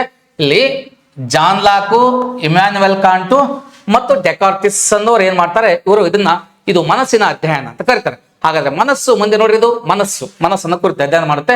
ಮನಸ್ಸು ಕಣ್ಣಿಗೆ ಕಾಣಲ್ಲ, ಇದನ್ನ ಪ್ರಯೋಗ ಒಳಪಡಿಸಕ್ಕಾಗಲ್ಲ. ಅಂದ್ರೆ ಮನಸ್ಸಿಲ್ಲದೆ ವ್ಯಕ್ತಿಯ ಮನಸ್ಸಿನ ವಿಷಯಗಳನ್ನ ನಾವು ಹೊರಗಡೆ ನೋಡೋಕ್ಕಾಗಲ್ಲ. ಆ ಕಾರಣಕ್ಕೋಸ್ಕರ ಇದು ಆರಂಭದಲ್ಲಿ ಆತ್ಮವನ್ನ ಕಳ್ಕೊಳ್ಳುತ್ತೆ, ಅನಂತರ ಇದು ಮನಸ್ಸನ್ನ ಕಳ್ಕೊಳ್ಳುತ್ತೆ. ಹಾಗಾದ್ರೆ ಮನಸ್ಸನ್ನ ಕಳ್ಕೊಂಡ್ಮೇಲೆ ಇದು ಪ್ರಜ್ಞೆಯೇ, ಅಂದ್ರೆ ಇಲ್ಲಿ ನೋಡ್ರಿ, ಇದು ಒಂದು ಕಾನ್ಸೆಪ್ಟ್ ಕಾಣ್ತದೆ, ಒಬ್ಬ ವ್ಯಕ್ತಿಯ ಪ್ರಜ್ಞೆಯನ್ನ ಕುರಿತು ಅಧ್ಯಯನ ಮಾಡ್ತಕ್ಕಂಥದ್ದು. ಹಾಗಾದ್ರೆ ಪ್ರಯೋಗಾಲಯ ಓಪನ್ ಆಗುತ್ತೆ 1879 ಮನೋವಿಜ್ಞಾನಿ ಆಗಿರ್ತಕ್ಕಂತಹ ವಿಲ್ಹೆಲ್ಮ್ ಹುಂಟ್ ಅವರು ಇದನ್ನ ಏನ್ ಮಾಡ್ತಾರೆ, ಇದು ಒಂದು ಪ್ರಜ್ಞೆಯ ಅಧ್ಯಯನ. ಹಾಗಾದ್ರೆ ಪ್ರಜ್ಞೆ ಅಂತ ಬಂದಾಗ ಇದು ಒಂದು ಯಾವ ಅಧ್ಯಯನ, ಪ್ರಜ್ಞೆಯ ಅಧ್ಯಯನ ಅಂತ ಕರ್ಕೊಳ್ತಾ ಹೋಗ್ತೀವಿ. ಆಮೇಲೆ ಇದು ಪ್ರಜ್ಞೆನ ಕಳ್ಕೊಳ್ಳುತ್ತೆ. ಪ್ರೆಸೆಂಟ್ ಏನಾಗಿದೆ, ಇದು ಒಂದು ವರ್ತನೆಯ ಅಧ್ಯಯನ. ನೋಡ್ರಿ, ಹಾಗಾದ್ರೆ ವರ್ತನವಾದಿಗಳು JB ವ್ಯಾಟ್ಸನ್ ಮತ್ತೆ ಬೇರೆ ಬೇರೆ ವ್ಯಕ್ತಿಗಳು ಬರ್ತಾರೆ. ಹಾಗಾಗಿ ಇದೇನಾಗುತ್ತೆ, ನೆಕ್ಸ್ಟ್ ಒಂದು ವರ್ತನೆ ಅಧ್ಯಯನವಾಗಿ ಮಾರ್ಪಾಡಾಗುತ್ತೆ. ಹಾಗಾದ್ರೆ ಅದು ಒಂದು ಆಧುನಿಕ ವ್ಯಾಖ್ಯಾನ ಇದೆ, ಅದ್ಭುತವಾಗಿದೆ. ಆಧುನಿಕ ವ್ಯಾಖ್ಯಾನ ಅಂತ ಬಂದಾಗ ಮಾನವನ ವರ್ತನೆ ಮತ್ತು ಮಾನಸಿಕ ಪ್ರಕ್ರಿಯೆಗಳ ವೈಜ್ಞಾನಿಕ ಅಧ್ಯಯನ. ಅಂದ್ರೆ ಈಗ ಪ್ರೆಸೆಂಟ್ ಆಗಿದ್ದು ವರ್ತನೆಯನ್ನು ಕುರಿತು ಅಧ್ಯಯನ ಮಾಡುತ್ತೆ. ಅದಕ್ಕೆ ಹೇಳ್ತಾ ಹೋಗ್ತಾರೆ ಮಾನವನ ವರ್ತನೆ ಮತ್ತು ಮಾನಸಿಕ ಪ್ರಕ್ರಿಯೆಗಳ ವೈಜ್ಞಾನಿಕ ಅಧ್ಯಯನ. ಮಾನವನ ವರ್ತನೆ ಮತ್ತು ಮಾನಸಿಕ ಪ್ರಕ್ರಿಯೆಗಳಿಂದವೆ ಅದನ್ನ ಕುರಿತು ವೈಜ್ಞಾನಿಕವಾಗಿ ಅಧ್ಯಯನ ಮಾಡೋದನ್ನ ನಾವು ಮನೋವಿಜ್ಞಾನ ಅಂತೇಳಿ ಕರಿತಾ ಹೋಗ್ತೀವಿ. ಹಾಗಾಗಿ ಮನೋವಿಜ್ಞಾನ ಮಾನವನ ಸ್ವಭಾವದ ಅನ್ವೇಷಣೆ ಅಂತೇಳಿ ಇದನ್ನ ನಾವು ಕರಿತೀವಿ. ಹಾಗಾದ್ರೆ ಮನುಷ್ಯ ಅನ್ನೋನು ಆರಂಭದಲ್ಲಿ ಒಂದು ಆತ್ಮದ ಬಗ್ಗೆ ಅಧ್ಯಯನ ಮಾಡ್ತಿದ್ವಿ, ಆಮೇಲೆ ಮನಸ್ಸಿನ ಬಗ್ಗೆ ಅಧ್ಯಯನ ಮಾಡಿದ್ವಿ, ಆಮೇಲೆ ಈ ಒಂದು ಪ್ರಜ್ಞೆಯ ಬಗ್ಗೆ ಅಧ್ಯಯನ ಮಾಡಿದ್ವಿ. ಈಗ ಪ್ರೆಸೆಂಟ್ ಆಗೋದು ಒಂದು ವರ್ತನೆಯ ಅಧ್ಯಯನ ಅಂತೇಳಿ ಕರಿತೀವಿ. ಹಾಗಾದ್ರೆ ಈ ವರ್ತನೆಯ ಅಧ್ಯಯನ ಅಂತ ಬಂದಾಗ ಇದು ಸ್ವಲ್ಪ ಮನೋವಿಜ್ಞಾನದ ಒಂದು ನಾವು ಡೆಫಿನೇಷನ್ಸ್ಗಳನ್ನ, ವ್ಯಾಖ್ಯಾನಗಳನ್ನ ಸ್ವಲ್ಪ ನೋಡ್ಕೋಬೇಕಾಗುತ್ತೆ. ಅದಕ್ಕಿಂತ ಮುಂಚೆ ನಾವು ಸ್ವಲ್ಪ ಒಂದು ಕಾನ್ಸೆಪ್ಟ್ ನೋಡ್ಕೊಳ್ತೀವಿ. ಯಾರಂತ ಬಂದಾಗ ವುಡ್ವರ್ತ್ ಅನ್ನೋ ಒಬ್ಬ ವ್ಯಕ್ತಿಯ ಒಂದು ಕಾನ್ಸೆಪ್ಟ್ ನೋಡ್ಕೊಳ್ತೀವಿ. ವುಡ್ವರ್ತ್ ಅಂದವ ಏನ್ ಹೇಳ್ತೀವಿ, ವುಡ್ವರ್ತ್ ಅನ್ನೋರು ಒಂದು ಮಾತನ್ನು ಹೇಳ್ತಾ ಹೋಗ್ತಾರೆ. ಹಾಗಾದ್ರೆ ಏನ್ ಹೇಳ್ತಾ ಹೋಗ್ತಾರೆ ವುಡ್ವರ್ತ್ ಅಂತ ಬಂದಾಗ ಸ್ವಲ್ಪ ನೋಡೋಣ. ವುಡ್ವರ್ತ್ ಅನ್ನೋರು ಒಂದು ಮಾತು ಹೇಳ್ತಾ ಹೋಗ್ತಾರೆ. ಇಲ್ಲಿ ನೋಡ್ರಿ, ಈ ವುಡ್ವರ್ತ್ ಏನ್ ಹೇಳ್ತಾರೆ ನೋಡ್ರಿ, ಇದು ಆರಂಭದಲ್ಲಿ ಆತ್ಮವನ್ನು ಕಳ್ಕೊಳ್ತು, ಆ ನಂತರ ಇದು ಮನಸ್ಸನ್ನ ಕಳ್ಕೊಳ್ತು, ಮನಸ್ಸನ್ನ ಕಳ್ಕೊಂಡ್ಮೇಲೆ ಪ್ರಜ್ಞೆಯನ್ನ ಕಳ್ಕೊಳ್ತು ಅಂತ ಹೇಳ್ತೀವಿ. ಏನ್ ಕಳ್ಕೊಳ್ತು, ಪ್ರಜ್ಞೆಯನ್ನ ಕಳ್ಕೊಳ್ತು. ಆಮೇಲೆ ಏನ್ ಕಳ್ಕೊಳ್ತು, ಪ್ರಜ್ಞೆಯನ್ನ ಕಳ್ಕೊಂಡು ಪ್ರಸ್ತುತ ಅದೀಗ ಒಂದು ವರ್ತನೆಯ ಅಧ್ಯಯನ ಅಂತ ಹೇಳಿ. ಪ್ರಸ್ತುತ ಅದು ಒಂದು ವರ್ತನೆಯ ಅಧ್ಯಯನ. ಪ್ರಸ್ತುತ ಅದು ಯಾವ ಅಧ್ಯಯನ, ವರ್ತನೆಯ ಅಧ್ಯಯನ ಅಂತ ಹೇಳ್ತೀವಿ. ಹಾಗಾದ್ರೆ ಅರ್ಥ ಮಾಡ್ಕೊಳ್ರಿ, ಇದು ವುಡ್ವರ್ತ್ ಅವರ ಹೇಳಿಕೆ ಏನಿದೆ, ಆರಂಭದಲ್ಲಿ ಇದು ಒಂದು ಆತ್ಮ ಕಳ್ಕೊಳ್ಳುತ್ತೆ, ಆಮೇಲೆ ಮನಸ್ಸನ್ನ ಕಳ್ಕೊಳ್ಳುತ್ತೆ, ಆಮೇಲೆ ಪ್ರಜ್ಞೆಯನ್ನ ಕಳ್ಕೊಳ್ಳುತ್ತೆ, ಪ್ರಸ್ತುತ ಅದೀಗ ವರ್ತನೆ ಅಧ್ಯಯನವಾಗಿ ಉಳಿದಿದೆ ಅಂತ ಹೇಳ್ತೀವಿ ಮನೋವಿಜ್ಞಾನವನ್ನ. ಹಾಗಾದ್ರೆ ಸ್ವಲ್ಪ ವಿಷಯಕ್ಕೆ ಹೋಗೋಣ. ಕೆಲವೊಂದು ವ್ಯಾಖ್ಯಾನಕಾರರು ಎಕ್ಸಾಮ್ಸ್ ಅಲ್ಲಿ ಕೇಳ್ತಾ ಹೋಗ್ತಾರೆ. ನಾನು ಎಲ್ಲಾ ವ್ಯಾಖ್ಯಾನಕಾರನಲ್ಲಿ ಬರ್ಕೊಂಡಿಲ್ಲ, ಕೆಲವೊಂದು ಡೆಫಿನೇಷನ್ಸ್ ಗಳನ್ನ ಮಾತ್ರ ನಾನು ತಗೊಂಡಿದ್ದೀನಿ ಎಕ್ಸಾಂಪಲ್ ಅರ್ಥ ಆಗಲಿ ಅಂತ. ಆದ್ರೆ ನಾವು ಡೆಫಿನೇಷನ್ಸ್ ಗಳನ್ನ ಯಾವ ರೀತಿ ಓದ್ಕೋಬೇಕಂದ್ರೆ ತುಂಬಾ ದಿನಗಳ ಕಾಲ ನೆನ್ಪಿಟ್ಕೋಬೇಕು, ಆ ತರ ಓದ್ಕೋಬೇಕಾಗತ್ತೆ. ಇಲ್ಲಿ ನೋಡ್ರಿ, ವುಡ್ವರ್ತ್ ಏನಿದ್ದಾರೆ, ವುಡ್ವರ್ತ್ ಅವರು ಒಂದು ಮನೋವಿಜ್ಞಾನಕ್ಕೆ ಸಂಬಂಧಪಟ್ಟಂಗೆ ಒಂದು ವ್ಯಾಖ್ಯಾನ ಕೊಟ್ಟಾರೆ. ಏನಿದೆ ವ್ಯಾಖ್ಯಾನ ನೋಡ್ರಿ, ಇಲ್ಲಿ ಮನೋವಿಜ್ಞಾನವು ಪರಿಸರಕ್ಕೆ ಸಂಬಂಧಿಸಿದ ವ್ಯಕ್ತಿಯ ಚಟುವಟಿಕೆಗಳ ವೈಜ್ಞಾನಿಕ ಅಧ್ಯಯನ. ಅಂದ್ರೆ ಮನೋವಿಜ್ಞಾನ ಏನಿದೆ ಅದು ಈ ಒಂದು ಪರಿಸರಕ್ಕೆ ಸಂಬಂಧಿಸಿದಂತೆ ಒಬ್ಬ ವ್ಯಕ್ತಿ, ಮನೋವಿಜ್ಞಾನವು ಪರಿಸರಕ್ಕೆ ಸಂಬಂಧಿಸಿದಂತೆ ವ್ಯಕ್ತಿಯ ಚಟುವಟಿಕೆಗಳು, ಈ ಪರಿಸರ ಏನಿದೆ ಈ ಪರಿಸರಕ್ಕೆ ಸಂಬಂಧಪಟ್ಟಂಗೆ ಈ ವ್ಯಕ್ತಿಯ ಚಟುವಟಿಕೆಗಳನ್ನ ಕುರಿತು ವೈಜ್ಞಾನಿಕವಾಗಿ ಅಧ್ಯಯನ ಮಾಡೋದನ್ನ ನಾವು ಮನೋವಿಜ್ಞಾನ ಅಂತ ಕರ್ಕೊಳ್ತೀವಿ. ಅರ್ಥ ಮಾಡ್ಕೊಳ್ರಿ, ಬಹಳ ಈಜಿ ಇದೆ. ವುಡ್ವರ್ತ್ ಏನ್ ಹೇಳ್ತಾ ಹೋಗ್ತಾರೆ, ಪರಿಸರ ಮತ್ತು ಪರಿಸರಕ್ಕೆ ನೋಡಿ, ಪರಿಸರಕ್ಕೆ ಸಂಬಂಧಿಸಿದಂತೆ ವ್ಯಕ್ತಿಯ ಚಟುವಟಿಕೆಗಳ ವೈಜ್ಞಾನಿಕ ಅಧ್ಯಯನ. ಬಹಳ ಈಜಿ ಇದೆ. ವುಡ್ವರ್ತ್ ಅಂದ ತಕ್ಷಣ ನೀವು ಪರಿಸರಕ್ಕೆ ಸಂಬಂಧಿಸಿದಂತೆ ವ್ಯಕ್ತಿಯ ಚಟುವಟಿಕೆಗಳ ವೈಜ್ಞಾನಿಕ ಅಧ್ಯಯನ. ನೋಡ್ರಿ, ಇಲ್ಲಿ ಅರ್ಥ ಮಾಡ್ಕೋಬೇಕಾಗುತ್ತೆ, ಒಂದು ಪರಿಸರ ಇದೆ, ಆ ಪರಿಸರಕ್ಕೆ ಸಂಬಂಧಪಟ್ಟಂಗೆ ವ್ಯಕ್ತಿಯ ವರ್ತನೆ. ಹಾಗಾಗಿ ನೋಡ್ರಿ, ಇಲ್ಲಿ ಒಂದು ನಾಯಿ ಇದೆ, ಇಲ್ಲಿ ಒಂದು ಮೇಕೆ ಮರಿ ಚಿತ್ರ ಕಾಣ್ತಾ ಇದೆ, ಇಲ್ಲೊಂದು ನೋಡ್ರಿ, ಇಲ್ಲೊಂದು ಪ್ರಾಣಿ ಇದೆ, ಇಲ್ಲೊಂದು ವ್ಯಕ್ತಿ ಪುಸ್ತಕ ಇದೆ, ಇಲ್ಲಿ ನೋಡ್ರಿ ಇಲ್ಲಿ ಗಿಡ ಮರಗಳಿದಾವೆ, ಒಂದು ಪರಿಸರ ಇದೆ. ಹಾಗಾಗಿ ಇದಕ್ಕೆ ಸಂಬಂಧಪಟ್ಟಂಗೆ ವ್ಯಕ್ತಿಯ ಚಟುವಟಿಕೆಗಳನ್ನ ವೈಜ್ಞಾನಿಕ ಅಧ್ಯಯನ ಏನ್ ಕರೆದು ಮನೋವಿಜ್ಞಾನ ಅಂತ ಯಾರು ಕರೀತಾರೆ, ವುಡ್ವರ್ತ್ ಕರೀತಾರೆ. ಮತ್ತೆ ಒಂದು ವ್ಯಾಖ್ಯಾನ ತಗೊಂಡಿದ್ದು ನಾವು BF ಸ್ಕಿನ್ನರ್ ಅಂತ ಕರ್ಕೊಳ್ತಾ ಹೋಗ್ತೀವಿ. ಇವ್ರೇನ್ ಹೇಳ್ತಾ ಹೋಗ್ತಾರೆ, ಮನೋವಿಜ್ಞಾನವು ವರ್ತನೆ ಮತ್ತು ಅನುಭವದ ವಿಜ್ಞಾನ ಅಂತ. ಅಂದ್ರೆ ಮನೋವಿಜ್ಞಾನ ಅನ್ನೋದು ವ್ಯಕ್ತಿಯ ವರ್ತನೆ ಮತ್ತು ವರ್ತನೆಯಿಂದ ಬರುವಂತ ಅನುಭವಗಳನ್ನ ಕುರಿತು ಅಧ್ಯಯನ ಮಾಡುವುದನ್ನ ನಾವು ಮನೋವಿಜ್ಞಾನ ಅಂತ ಕರಿತೀವಿ. ನೋಡ್ರಿ, BF ಸ್ಕಿನ್ನರ್ ಅಂತ ಬಂದಾಗ ವ್ಯಕ್ತಿಯ ವರ್ತನೆ ಮತ್ತು ಅದರಿಂದ ಬಂದಂತ ಅನುಭವಗಳ ಒಂದು ವಿಜ್ಞಾನವೇ ಮನೋವಿಜ್ಞಾನ ಅಂತೇಳಿ BF ಸ್ಕಿನ್ನರ್ ಹೇಳ್ತಾ ಹೋಗ್ತಾರೆ. ತುಂಬಾ ನೆನ್ಪಿಟ್ಕೊಳ್ರಿ, ಮನೋವಿಜ್ಞಾನ ಅನ್ನೋದು ವ್ಯಕ್ತಿಯ ವರ್ತನೆ ಮತ್ತು ಅವನ ಅನುಭವದಿಂದ ಬಂದಂತ ಒಂದು ವಿಜ್ಞಾನವಾಗಿದೆ ಅಂತೇಳಿ ಕರಿತೀವಿ. ನೆಕ್ಸ್ಟ್ ನೋಡ್ತಾ ಬಂದಾಗ ಹಾಗಾದ್ರೆ ಕ್ರೋ ಅಂಡ್ ಕ್ರೋ ಏನ್ ಹೇಳ್ತಾರೆ ನೋಡ್ತಾ ಹೋಗೋಣ. ಕ್ರೋ ಅಂಡ್ ಕ್ರೋ ಹೇಳ್ತಾ ಹೋಗ್ತಾರೆ. ಹಾಗಾದ್ರೆ ಏನ್ ಹೇಳ್ತಾರೆ ಇವರು? ಮನೋವಿಜ್ಞಾನವು ಮಾನವನ ವರ್ತನೆ ಮತ್ತು ಮಾನವನ ಸಂಬಂಧಗಳ ಅಧ್ಯಯನ. ಅಂದ್ರೆ ಮಾನವ ವರ್ತನೆ ಮತ್ತು ಅವನ ಸಂಬಂಧಗಳು. ನೋಡ್ರಿ, ಒಬ್ಬ ವ್ಯಕ್ತಿ, ಇಲ್ಲಿ ತಾತ ಮತ್ತು ಮೊಮ್ಮಗ ಚಿತ್ರ ಇದೆ.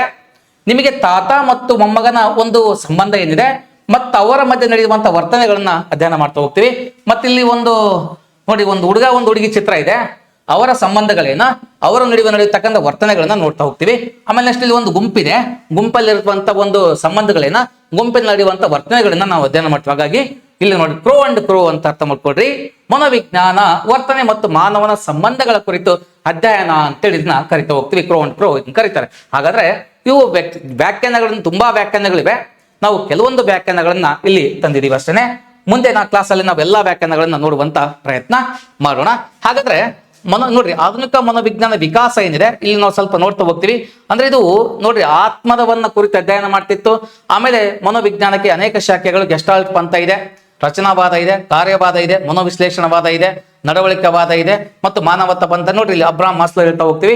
ಕೆಲವೊಂದು ವಿಷಯಗಳು ನಮಗೆ ಒಂದು ವೃಕ್ಷ ತರ ತೋರ್ಬಿಟ್ಟಿದೀವಿ. ಯಾಕಂದ್ರೆ ಇದು ಬೇರು ಅಂದ್ರೆ ಏನು, ಆತ್ಮ ಆದ್ಮೇಲೆ ನೆಕ್ಸ್ಟ್ ಕೆಲವೊಂದು ವಾದಗಳನ್ನ, ಅಂದ್ರೆ ವಾದ ಅಂತ ಬಂದಾಗ ಫಾರ್ ಎಕ್ಸಾಂಪಲ್ ಪರಿಸರವಾದಿ ಅಂತ ಕರ್ಕೊಳ್ತೀವಿ. ಪರಿಸರದ ಬಗ್ಗೆ ನಾವು ವಾದ ಮಾಡ್ತಾ ಹೋಗ್ತೀವಿ. ಓಕೆನಾ? ಅಂದ್ರೆ ಇಲ್ಲಿ ಮನೋವಿಜ್ಞಾನ ಸಹಿತ ವಾದಗಳು, ಪಂಥಗಳನ್ನ ಒಳಗೊಂಡಿದೆ. ಅದರಲ್ಲಿ ಯಾವ ಪಂಥ ಅಂದ್ರೆ ಒಂದು ಗೆಸಾಲ್ಟ್ ಪಂಥ ಇದೆ. ಇದ್ರ ಮ್ಯಾಕ್ಸ್ ವರ್ದಿಮೇರ್ ಮತ್ತೆ ನೆಕ್ಸ್ಟ್ ಕೊಯ್ಲರ್ ನೋಡ್ಕೊಳ್ತಾರೆ. ರಚನಾವಾದ ಅನ್ನೋದನ್ನ ವಿಲಿಯಂ ಮುಂಟ್ ಮತ್ತೆ ಎಡ್ವರ್ಡ್ ಟೀಸ್ನ ನೋಡ್ತಾ ಹೋಗ್ತೀವಿ. ಆಮೇಲೆ ನೆಕ್ಸ್ಟ್ ಕಾರ್ಯವಾದ ಅಂತ ಬಂದಾಗ ವಿಲಿಯಂ ಜೇಮ್ಸ್ ಇವರು ಇದನ್ನ ಕಾರ್ಯವಾದ ಹೇಳ್ತಾ ಹೋಗ್ತೀವಿ. ಆಮೇಲೆ ನೆಕ್ಸ್ಟ್ ಮನೋವಿಶ್ಲೇಷಣವಾದ ಅಂತ ಬಂದಾಗ ಸಿಗ್ಮಂಡ್ ಫ್ರೈಡ್ ಅಂತ ಬರ್ತಾರೆ. ನೆಕ್ಸ್ಟ್ ನಡವಳಿಕೆವಾದ ಅಂತ ಬಂದಾಗ BF ಸ್ಕಿನ್ನರ್ ಮತ್ತು ನೋಡಿ ಇನ್ನೊಂದು ಮಾನವತ್ವ ಬಂದ ಅಬ್ರಾಹಂ ಮಾಸ್ಲೋ ಮತ್ತು ಕಾರ್ಲ್ ರೋಜರ್ಸ್ ಮುಂತಾದವರು ಈ ಒಂದು ಪಂಥಗಳನ್ನು ನೋಡ್ತೀವಿ. ಆಮೇಲೆ ನೋಡೋಣ, ನಾವು ಪಂಥಗಳ ಬಗ್ಗೆ ಸಪರೇಟ್ ಆಗಿ ನೋಡೋಣ. ಈಗ ನೆಕ್ಸ್ಟ್ ಮುಂದುವರೆದು ವಿಷಯಕ್ಕೆ ಹೋಗೋಣ. ಮನೋವಿಜ್ಞಾನ ಆರಂಭದಲ್ಲಿ ಆತ್ಮದ ಒಂದು ಶಾಸ್ತ್ರವಾಗಿತ್ತು. ಆಮೇಲೆ ಸ್ವತಂತ್ರವನ್ನು ಪಡ್ಕೊಳ್ಳುತ್ತೆ.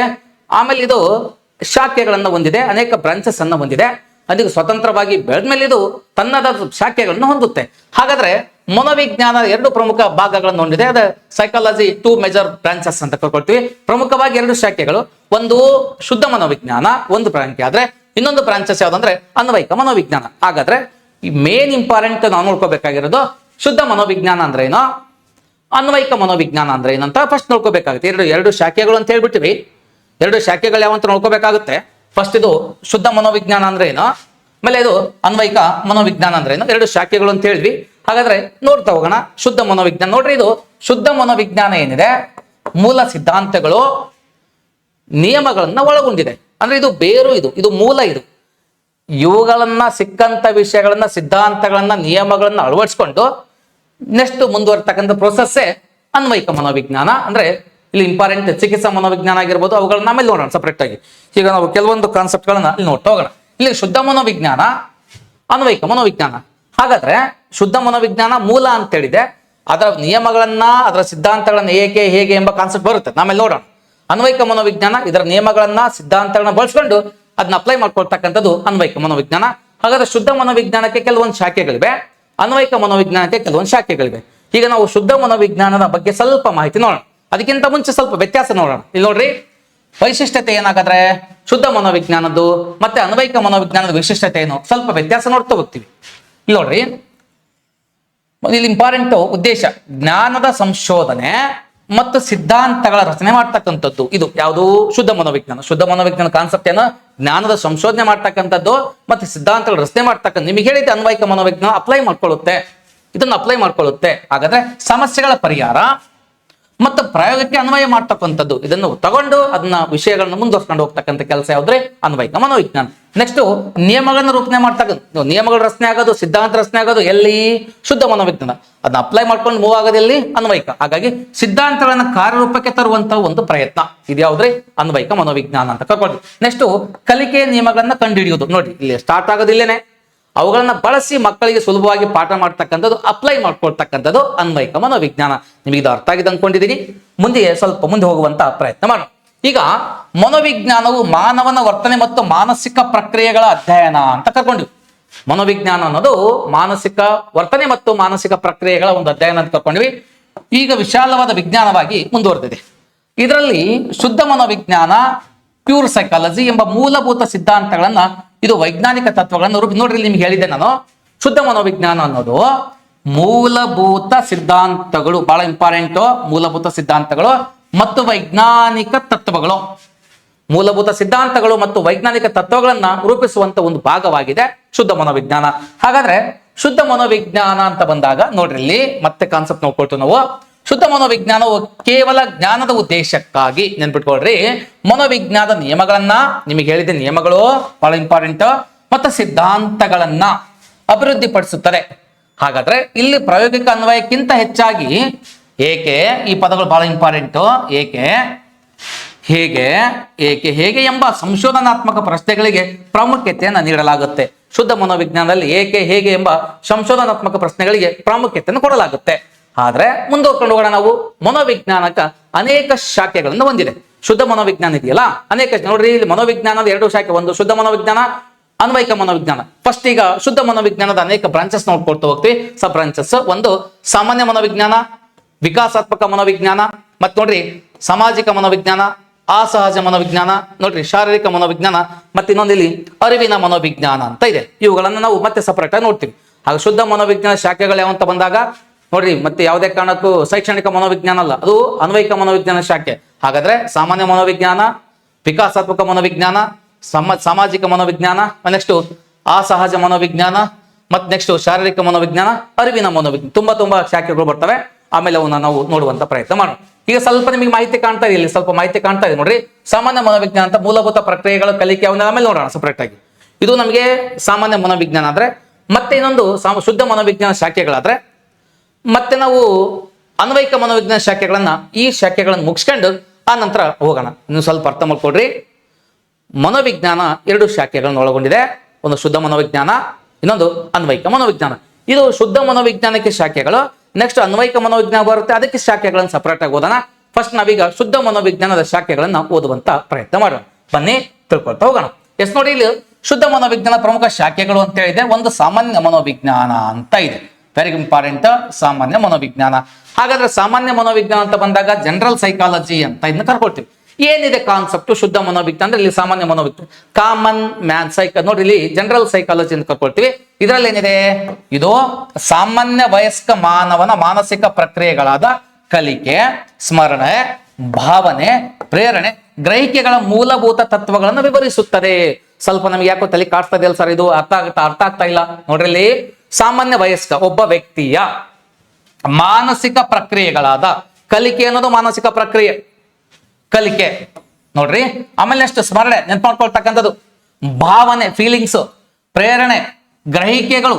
ಹಾಗಾದ್ರೆ ಇವುಗಳ ಮೂಲಭೂತ ತತ್ವಗಳನ್ನ ವಿವರಿಸುವಂಥದ್ದು ಸಾಮಾನ್ಯ ಮನೋವಿಜ್ಞಾನ. ಹಾಗಾದ್ರೆ ನಾವು ಸ್ವಲ್ಪ ಒಂದು ಚಿತ್ರ ನೋಡ್ಕೊಂಡ್ಬರೋಣ, ಇದ್ರಲ್ಲಿ ನಿಮ್ಗೆ ಅರ್ಥ ಆಗುತ್ತೆ ನೋಡ್ರಿ. ಸಂವೇದನೆ ಮತ್ತು ಪ್ರತ್ಯಕ್ಷ ಅನುಭವ ಅಂತ ಕರ್ಕೊಳ್ತೀವಿ. ಹಾಗಾದ್ರೆ ಒಬ್ಬ ನೋಡ್ರಿ, ಪಂಚೇಂದ್ರಗಳಿಂದ ಒಬ್ಬ ವ್ಯಕ್ತಿ ಕಣ್ಣಿಂದ ನೋಡ್ತಕ್ಕಂಥದ್ದು, ಕಿವಿಯಿಂದ ಕೇಳ್ತಕ್ಕಂಥದ್ದು, ವಾಸನೆ ಅಂತಕ್ಕಂಥದ್ದು, ಮೆದುಳಿನ ಒಂದು ಕಾರ್ಯ ಏನಿದೆ, ಇದು ಜಗತ್ತನ್ನ ಗ್ರಹಿಸುವ, ಅರ್ಥೈಸುವ ಮಾಡುವಂತ ಒಂದು ವಿಧಾನ. ಇದು ನೋಡ್ರಿ ಸಾಮಾನ್ಯ ಮನೋವಿಜ್ಞಾನಕ್ಕೆ ಸಂಬಂಧಪಟ್ಟಂಗೆ. ಮತ್ತೆ ಇಲ್ಲಿ ಕಲಿಕೆ ಏನಿದೆ, ಸಂವೇದನೆ ಪ್ರತ್ಯಕ್ಷ ಅನುಭವ, ಕಲಿಕೆ ಏನಿದೆ, ಒಬ್ಬ ವ್ಯಕ್ತಿ ಇವುಗಳನ್ನ ಬಳಸ್ಕೊಂಡು ಕಲಿಕೆಯನ್ನು ಮಾಡ್ತಕ್ಕಂಥದ್ದು. ನೆಕ್ಸ್ಟ್ ಇದಾದ್ಮೇಲೆ ನೋಡ್ರಿ ಅನುಭವದಿಂದ ವರ್ತನೆಯಲ್ಲಿ ಆಗುವಂತ ಬದಲಾವಣೆಗಳಿರುತ್ತೆ, ಇದು ಕಲಿಕೆ ಆಗುತ್ತೆ. ಆಮೇಲೆ ನೆಕ್ಸ್ಟ್ ಈ ಅನುಭವ ಏನಿದೆ, ಅನುಭವದಿಂದ ಬರುವಂತ ವರ್ತನೆಗಳ ಬದಲಾವಣೆ ಅಂತ ಕರ್ಕೊಳ್ತೀವಿ ನಾವು, ಕಲಿಕೆ ಅಂತ ಕರ್ಕೊಳ್ತೀವಿ. ಇನ್ನು ನೆನಪು ಮತ್ತು ಮರೆವು ಅಂತ ಕರ್ಕೊಳ್ತೀವಿ. ವ್ಯಕ್ತಿಯಲ್ಲಿ ಎರಡು ಒಂದು ಶಕ್ತಿ ಇರುತ್ತೆ ನೆನಪಿನ, ಒಂದು ಅಂದ್ರೆ ಇಲ್ಲಿ ಶಾರ್ಟ್ ಟರ್ಮ್ ಮೆಮೊರಿ ಮತ್ತು ಲಾಂಗ್ ಟರ್ಮ್ ಮೆಮೊರಿ ಅಂತ ತಿಳ್ಕೊಳ್ತೀವಿ. ಶಾರ್ಟ್ ಟರ್ಮ್ ಅಂದ್ರೆ ತಾತ್ಕಾಲಿಕವಾಗಿ ನೆನ್ಪುಳಿಯುತ್ತೆ, ಆಮೇಲೆ ಅದು ಮರ್ತು ಹೋಗ್ತೀವಿ. ಲಾಂಗ್ ಟರ್ಮ್ ಮೆಮೊರಿ ಅಂತ ಬಂದಾಗ ತುಂಬಾ ದಿನಗಳ ಕಾಲ ನೆನ್ಪುಳಿತೈತಿ, ಅದನ್ನ ಆಮೇಲೆ ನೋಡ್ತಾ ಹೋಗ್ತೀವಿ ನಾವು ವಿಷಯವನ್ನ. ಹಾಗಾಗಿ ಇದು ನೆನಪು ಮತ್ತು ಮರೆವು ಅನ್ನೋದೇನಿದೆ, ಇದು ಸಹಿತ ನಮಗೆ ಏನಾಗುತ್ತೆ ಬಂದಾಗ ಇದು ನಮಗೆ ಒಂದು ಕಾನ್ಸೆಪ್ಟ್ ಆಗುತ್ತೆ. ಹಾಗಾದ್ರೆ ಇಲ್ಲಿ ನೋಡ್ರಿ, ಮಾಹಿತಿಯನ್ನು ಉಳಿಸಿಕೊಳ್ಳುವ ಮತ್ತು ಹಿಂಪಡೆಯುವ ಪ್ರಕ್ರಿಯೆ ಅಂತ ಕರ್ಕೊಳ್ತೀವಿ ಅದನ್ನ. ಹಾಗಾದ್ರೆ ಇಲ್ಲಿ ಸಾಮಾನ್ಯ ಮನೋವಿಜ್ಞಾನ. ನೆಕ್ಸ್ಟ್ ಇಲ್ಲಿ ಪ್ರೇರಣೆಗಳು ಮತ್ತು ಭಾವನೆಗಳಾಗಿರ್ಬೋದು, ಮತ್ತೆ ಬುದ್ಧಿವಂತಿಕೆ ಮತ್ತು ಚಿಂತನೆ ಆಗಿರ್ಬೋದು, ವ್ಯಕ್ತಿತ್ವ ಆಗಿರ್ಬೋದು, ಇವೆಲ್ಲವನ್ನು ನಾವೇನ್ ಮಾಡ್ತೀವಿ ಸಾಮಾನ್ಯ ಮನೋವಿಜ್ಞಾನದಲ್ಲಿ ಕಲಿತಾ ಹೋಗ್ತೀವಿ. ಹಾಗಾದ್ರೆ ಇದು ಸಾಮಾನ್ಯ ಮನೋವಿಜ್ಞಾನವು ನಮ್ಮ ವರ್ತನೆಯ ಮೂಲ ತತ್ವಗಳನ್ನು ವಿವರಣೆ ಮಾಡುತ್ತೆ. ಇದು ಸಾಮಾನ್ಯ ಮನೋವಿಜ್ಞಾನಕ್ಕೆ ಸಂಬಂಧಪಟ್ಟಂಗೆ ವ್ಯಕ್ತಿಯ ನಡವಳಿಕೆಗಳು. ನೋಡಿ ಬಹಳ ಚೆನ್ನಾಗಿದೆ ವಿಷಯ ನಿಮಗೆ. ವ್ಯಕ್ತಿಯ ಸಾಮಾನ್ಯ ವಯಸ್ಕನ ಮಾನಸಿಕ ಪ್ರಕ್ರಿಯೆಗಳ ಕಲಿಕೆ, ಸ್ಮರಣೆ, ಭಾವನೆ, ಪ್ರೇರಣೆ ಮತ್ತು ಗ್ರಹಿಕೆಗಳ ಮೂಲಭೂತ ತತ್ವಗಳನ್ನು ವಿವರಣೆ ಮಾಡ್ತಕ್ಕಂಥದ್ದು. ಆ ಮೂಲಭೂತ ತತ್ವಗಳೇನಿವೆ ಇವೆಲ್ಲ ನಿಮಗೆ ಒಂದು ಚಿತ್ರದಲ್ಲಿ ತುಂಬಾ ಅದ್ಭುತವಾಗಿ ಕಾಣ್ತಾ ಇದಾವೆ. ನೋಡ್ರಿ, ತುಂಬಾ ಚೆನ್ನಾಗಿ ಕಾಣ್ತಾ ಇದಾವೆ. ಸಂವೇದನೆ ಮತ್ತು ಪ್ರತ್ಯಕ್ಷ ಅನುಭವ ಆಗಿರ್ಬೋದು, ನೆಕ್ಸ್ಟ್ ಕಲಿಕೆ ಆಗಿರ್ಬೋದು, ನೆನಪು ಮತ್ತು ಮರೆವಾಗಿರ್ಬೋದು, ಮತ್ತೆ ಪ್ರೇರಣೆ ಮತ್ತು ಭಾವನೆಗಳಾಗಿರ್ಬೋದು, ಮತ್ತೆ ಬುದ್ಧಿವಂತಿಕೆ ಮತ್ತು ಚಿಂತನೆ ಆಗಿರ್ಬೋದು, ಇಲ್ಲಿ ವ್ಯಕ್ತಿತ್ವ ಆಗಿರ್ಬೋದು, ಇವೆಲ್ಲವೂ ಸಾಮಾನ್ಯ ಮನೋವಿಜ್ಞಾನದ ಒಂದು ಪರಿಕಲ್ಪನೆಗಳು ಅಂತೇಳಿ ಕರಿತಾ ಹೋಗ್ತೀವಿ. ಅಂದ್ರೆ ಇದು ಶುದ್ಧ ಮನೋವಿಜ್ಞಾನದ ಒಂದು ಭಾಗ, ಒಂದು ಶಾಖೆ, ಸಬ್ ಬ್ರಾಂಚಸ್. ಮತ್ತೊಂದು ನಾವು ಮನೋವಿಜ್ಞಾನಕ್ಕೆ ಹೋಗೋಣ. ಯಾವ್ದಂತ ಬಂದಾಗ ಅಸಹಜ ಮನೋವಿಜ್ಞಾನ, ಅಥವಾ ನಾವು ಇದೇನ್ ಕರ್ಕೊಳ್ತೀವಿ ಅಬ್ನಾರ್ಮಲ್ ಸೈಕಾಲಜಿ ಅಂತ ಕರ್ಕೊಳ್ತೀವಿ. ಅಂದ್ರೆ ಇದು ಅಬ್ನಾರ್ಮಲ್ ಅಂದ್ರೆ ನೀವು ಅರ್ಥ ಮಾಡ್ಕೊಳ್ರಿ, ಅಪಸಾಮಾನ್ಯ ಮಕ್ಕಳ ಮೇಲೆ ಇದನ್ನ ಜಾಸ್ತಿ ಪ್ರಯೋಗ ಮಾಡ್ತಾ ಹೋಗ್ತಾರೆ. ಹಾಗಾದ್ರೆ ವ್ಯಕ್ತಿಗಳ ಅಸಹಜ ನಡವಳಿಕೆಗಳು. ಅಸಹಜ ನಡವಳಿಕೆಗಳು ಯಾವುವು? ಮಾನಸಿಕ ಕಾಯಿಲೆ ಆಗಿರ್ಬೋದು, ಉದಾಹರಣೆಗೆ ಖಿನ್ನತೆ ಮತ್ತು ಭ್ರಮೆ ಆಗಿರ್ಬೋದು, ಮತ್ತು ಅವುಗಳ ಕಾರಣಗಳ ಬಗ್ಗೆ ಅಧ್ಯಯನವನ್ನ ಮಾಡತಕ್ಕಂಥದ್ದು. ಸ್ವಲ್ಪ ನಾವು ವಿಷಯಕ್ಕೆ ಹೋಗೋಣ. ಇದು ಅಸಹಜ ಮನೋವಿಜ್ಞಾನ ಬಗ್ಗೆ ಸ್ವಲ್ಪ ಮಾಹಿತಿ ತಗೊಳ್ಳಿ. ಇಲ್ಲಿ ಅಸಹಜತೆಯನ್ನು ಗುರುತಿಸುವುದು. ಹಾಗಾದ್ರೆ ಸ್ವಲ್ಪ ನೋಡ್ತಾ ಹೋಗೋಣ. ನಾವಿಲ್ಲಿ ಸಾಮಾಜಿಕ ರೂಢಿಗಳಿಂದ ವಿಚಲನ ಆಗಿರ್ಬೋದು, ಇಲ್ಲಿ ನಾವು ಒಂದು ಸಮಾಜದ ಏನಿದೆ ಇಲ್ಲಿ ಬರ್ತಕ್ಕಂಥ ರೂಢಿಗಳಾಗಿರ್ಬೋದು, ಆಚರಣೆಗಳಾಗಿರ್ಬೋದು, ಇವುಗಳಿಂದ ನಾವು ಸ್ವಲ್ಪ ವಿಚಲಿತ ಆಗ್ತೀವಿ. ಯಾಕಂದ್ರೆ ಇದ್ನ್ಯಾಕ್ ಮಾಡ್ಬೇಕು, ಅದ್ನ್ಯಾಕ್ ಮಾಡ್ಬೇಕು ಅನ್ನೋದು ನಾವು ಯೋಚನೆ ಮಾಡ್ತಾ ಹೋಗ್ತೀವಿ. ಮತ್ತೆ ಇಲ್ಲಿ ಒಬ್ಬ ವ್ಯಕ್ತಿ, ಇಲ್ಲಿ ಯಾರೋ ಒಬ್ಬ ವ್ಯಕ್ತಿ ಕಾಡ್ಸೋದ್ರಿಂದ ಪೀಡೆಯಿಂದ ಕಷ್ಟ ಆಗ್ಬೋದು ಅಥವಾ ತೊಂದರೆಗಳು ಅನುಭವಿಸ್ಬೋದು. ಮತ್ತೆ ನೆಕ್ಸ್ಟ್ ಬರ್ತಕ್ಕಂಥದ್ದು ಅಪಾಯತೆ ಸ್ಥಿತಿ ಇರ್ಬೋದು, ಆಮೇಲೆ ದೈನಂದಿನ ಒಂದು ಅಸಮರ್ಥತೆ, ವರ್ಕ್ ಇನ್ ಪ್ರೆಷರ್ ಇರ್ಬೋದು, ಆಮೇಲೆ ಅದ್ರ ಜೊತೆಗೆ ಅಸ್ವಸ್ಥತೆ ಪ್ರಮುಖ ಕಾರಣಗಳು ನೋಡ್ತಾ ಹೋಗ್ತೀವಿ. ಇಲ್ಲಿ ನೋಡ್ರಿ, ಪ್ರಮುಖವಾಗಿ ನೋಡ್ತಕ್ಕಂಥದ್ದು ಇಲ್ಲಿ ಜೈವಿಕ ಅಂದ್ರೆ ಆರೋಗ್ಯದಿಂದ ಸಮಸ್ಯೆಗಳು, ನೆಕ್ಸ್ಟ್ ಮಾನಸಿಕ ಒತ್ತಡಗಳಾಗಿರ್ಬೋದು, ಸಮಾಜ ಕೊಡುವಂತ ಒಂದು ಒತ್ತಡ ಆಗಿರ್ಬೋದು, ಇವೆಲ್ಲವನ್ನ ನಾವು ಏನ್ ಮಾಡ್ತಾ ಹೋಗ್ತೀವಿ, ನೋಡ್ತಾ ಹೋಗ್ತೀವಿ. ಆಮೇಲೆ ಪ್ರಮುಖ ಅಸ್ವಸ್ಥತೆ ಕಾರಣಗಳಂತ ಬಂದಾಗ ಆತಂಕ ಮತ್ತು ಫೋಬಿಯಾ ಅಂತ ಕರಿತೀವಿ. ಖಿನ್ನತೆ ಒಳಗಾಗ್ತಾನೆ. ಅದ್ರ ಜೊತೆಗೆ ಇಲ್ಲಿ ಸಮಾಜದಿಂದ ಹೊರಗಾಗ್ತಕ್ಕಂಥ ಒಂದು ಸಮಸ್ಯೆಗಳು.